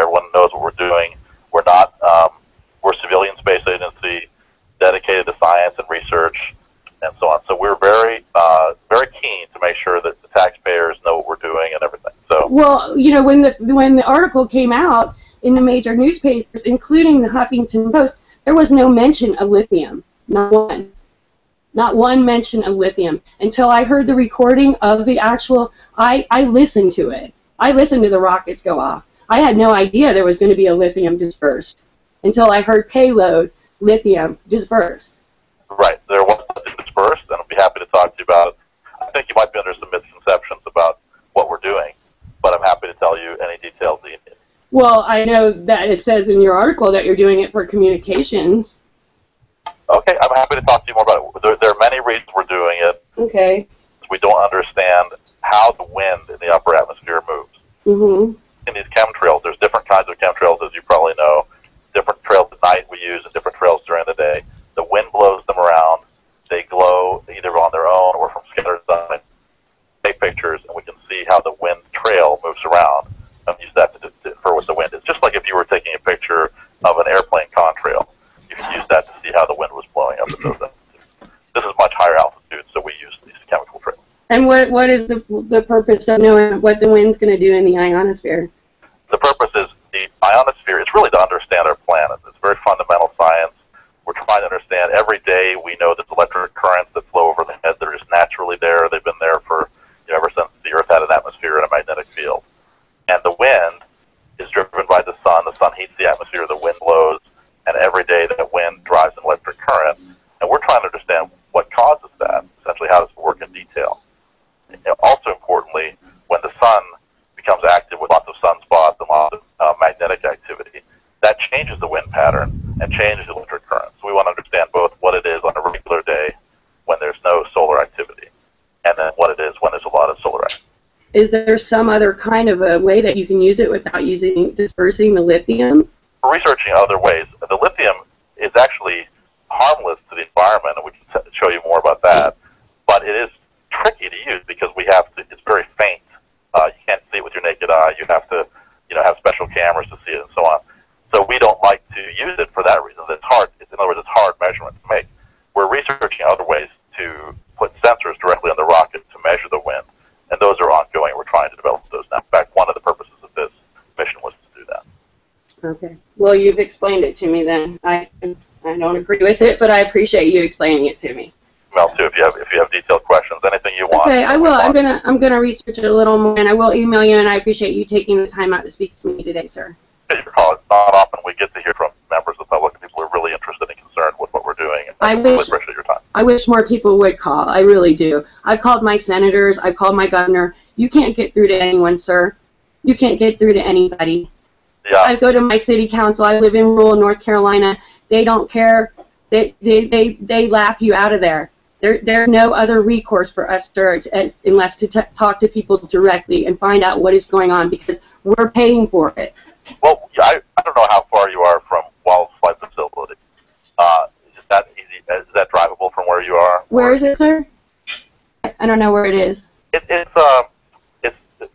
north of Norfolk, Virginia. It's on the eastern shore of Virginia. If you're at Norfolk, it would probably take you another 2.5 hours to get there. Uh-huh. So if you're in North Carolina, I don't know where you are, but maybe.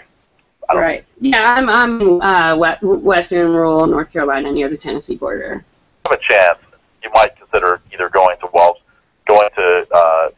Goddard Space Flight Facility, which is outside of D.C. There is Clemson University, which is where all the chemical release work is done. Oh, really? Well, that's very close to me. You might contact those guys. They would really be happy to explain what they're doing. Oh, that's awesome. Okay, I will do that. Just ask for the science department.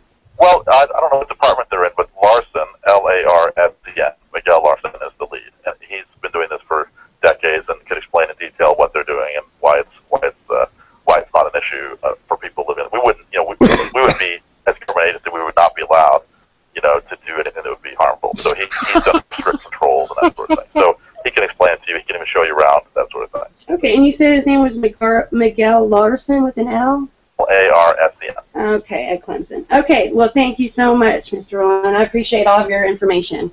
Yeah. Thank you. Have a nice day.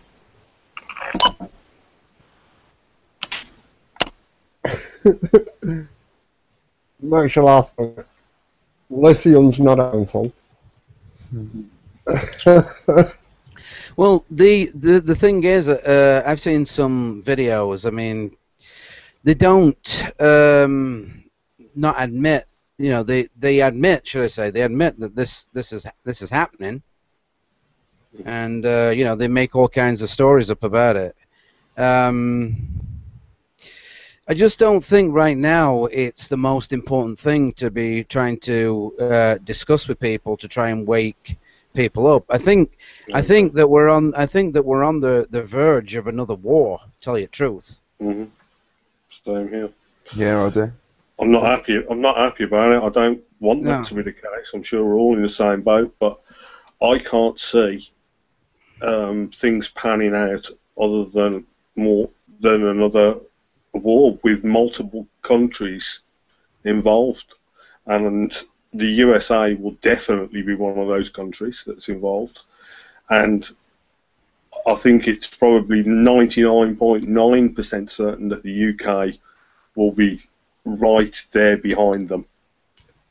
And, you know, this is what I was saying really about the chemtrails thing. I wouldn't even bother with people that are asleep about chemtrails because they just think you're mad. I mean, the fact of the issue is that I know that chemtrails people have got a good case, but your average Joe out there will just think you're mad. So I think for those people, we need to pick our topics quite carefully and show them the problem with things like the national debt. I mean, the Jimmy Savile thing over here in the UK woke me up as much as anything. Because I grew up with Jimmy Savile on the telly, you know what I mean? When I was like fucking 8, on a Saturday evening, I used to watch Jimmy Savile. Jimmy Fix It. Jim will fix it, that's the guy. And you know, there was always something fucking strange and a bit fishy about it. Where obviously when you're like 10 or whatever, 8, you don't realise that he's the devil himself. But obviously when that all came out and the whole network that it's kind of unearthed for me and others was just so shocking and unbelievable to me that I was just like, what on earth has our country come to when people get rewarded for being psychopathic, paedophile head cases? And everyone knew. And everybody knew.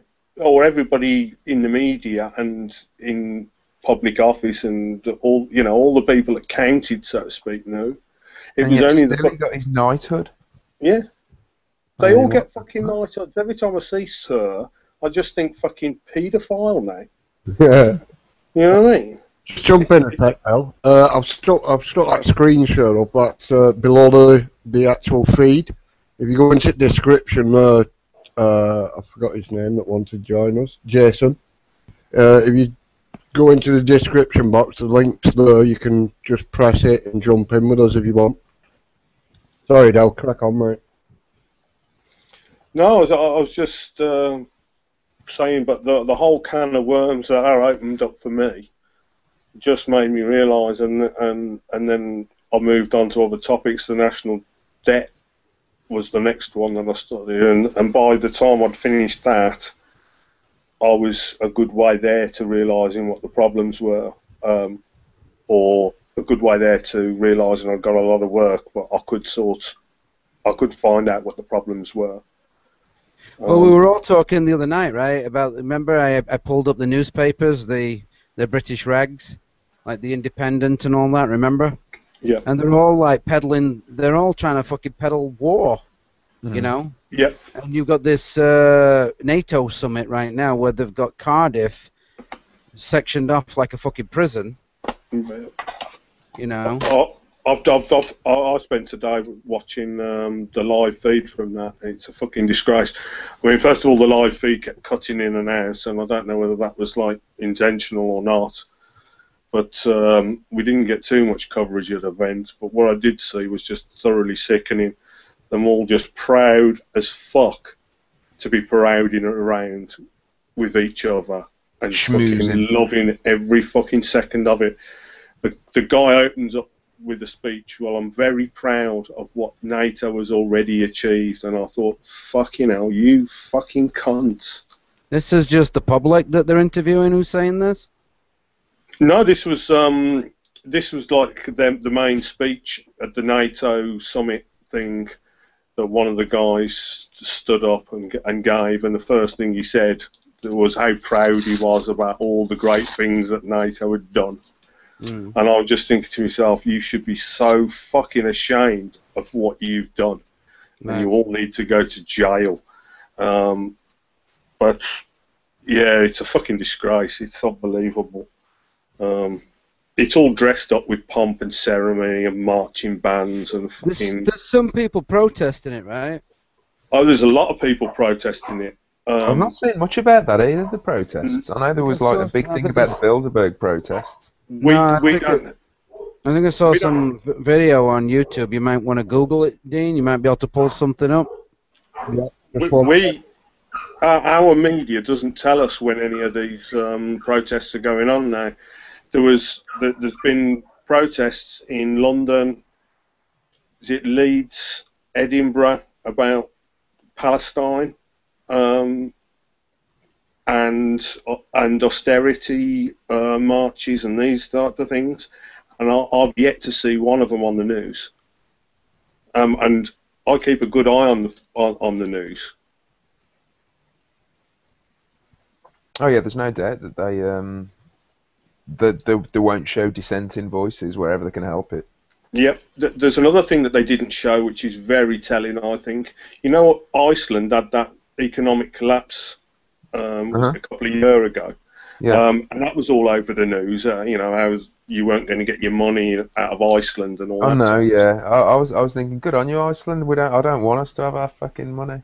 Tell us to fuck off. That's good. Well, basically, the people of Ireland, they took up arms. They all marched into the Parliament, and they fucking jailed the politicians and the bankers, and they fucking took it back. And now their economy and their country's all recovering. But that's what they did. They just went in there and fucking took it back and says, no, we're not having none of that fucking bullshit. Put them all in jail, and that's exactly what we should have done here in the UK and the USA. We should have put them all in jail, and you know. But they didn't want us to know about that shit in case we got ideas of doing the same. There's a link there. I just put it in the chat, Dean, for RT's got something on NATO protests, that YouTube link, the bottom one. Bottom one? Yeah. When you see thousands of people that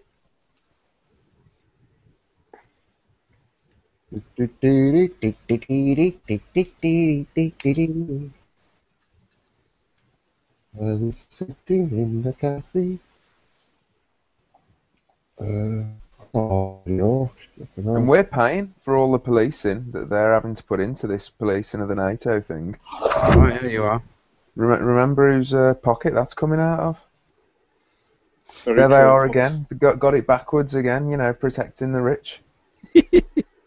Exactly. Not the people. Yeah, I'm gonna say my good nights, guys, because it's 3:30 in the morning here, and I'm a bit tired. I've got to be up at 7 in the morning as well, man, and I'm gonna have to chip off too. It's been a mega pleasure talking to you all, and I'll hop in You again. don't want to stop for the NATO 3-minute video. Okay, I'll chill out for 3 minutes. That's fair enough.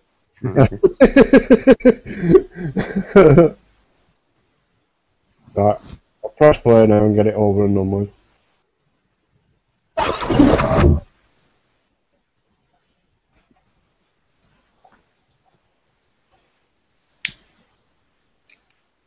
Is there meant to be sound with it? Don't know, I just found this. No, I think it's just for a plane, helicopter or plane, or... It's struggling at the minute because I'm running that much.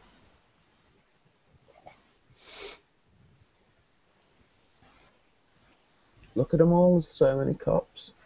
I know, yeah. I think I've lost the feed, actually. And Joan Rivers is dead. Yeah. Yes, I heard about Joan too.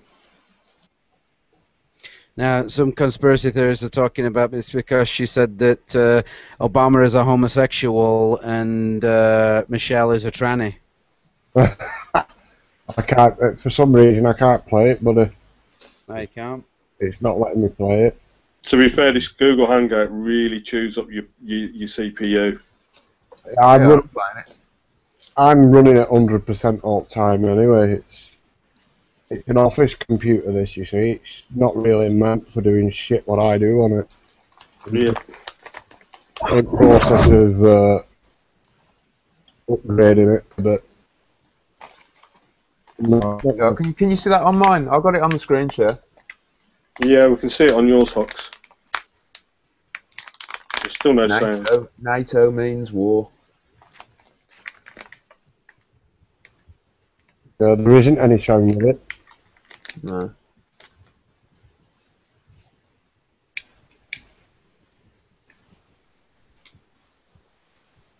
No, it's not like me though. I've got 3 different browsers open, you see, as well. Are all those protesters in the free speech zone, like 10 miles away? Yeah, precisely. Exactly what they did at Bilderberg as well. Sorry, chaps, it's just not letting me play it. There's a bit of sound there, isn't there? Oh, that's, a little bit, yeah. No, I've turned the video off, but it's not letting me play it for some reason. Huxley's got it playing. You can hear the chopper. What's that say? Something about war or something? NATO means war. Yeah.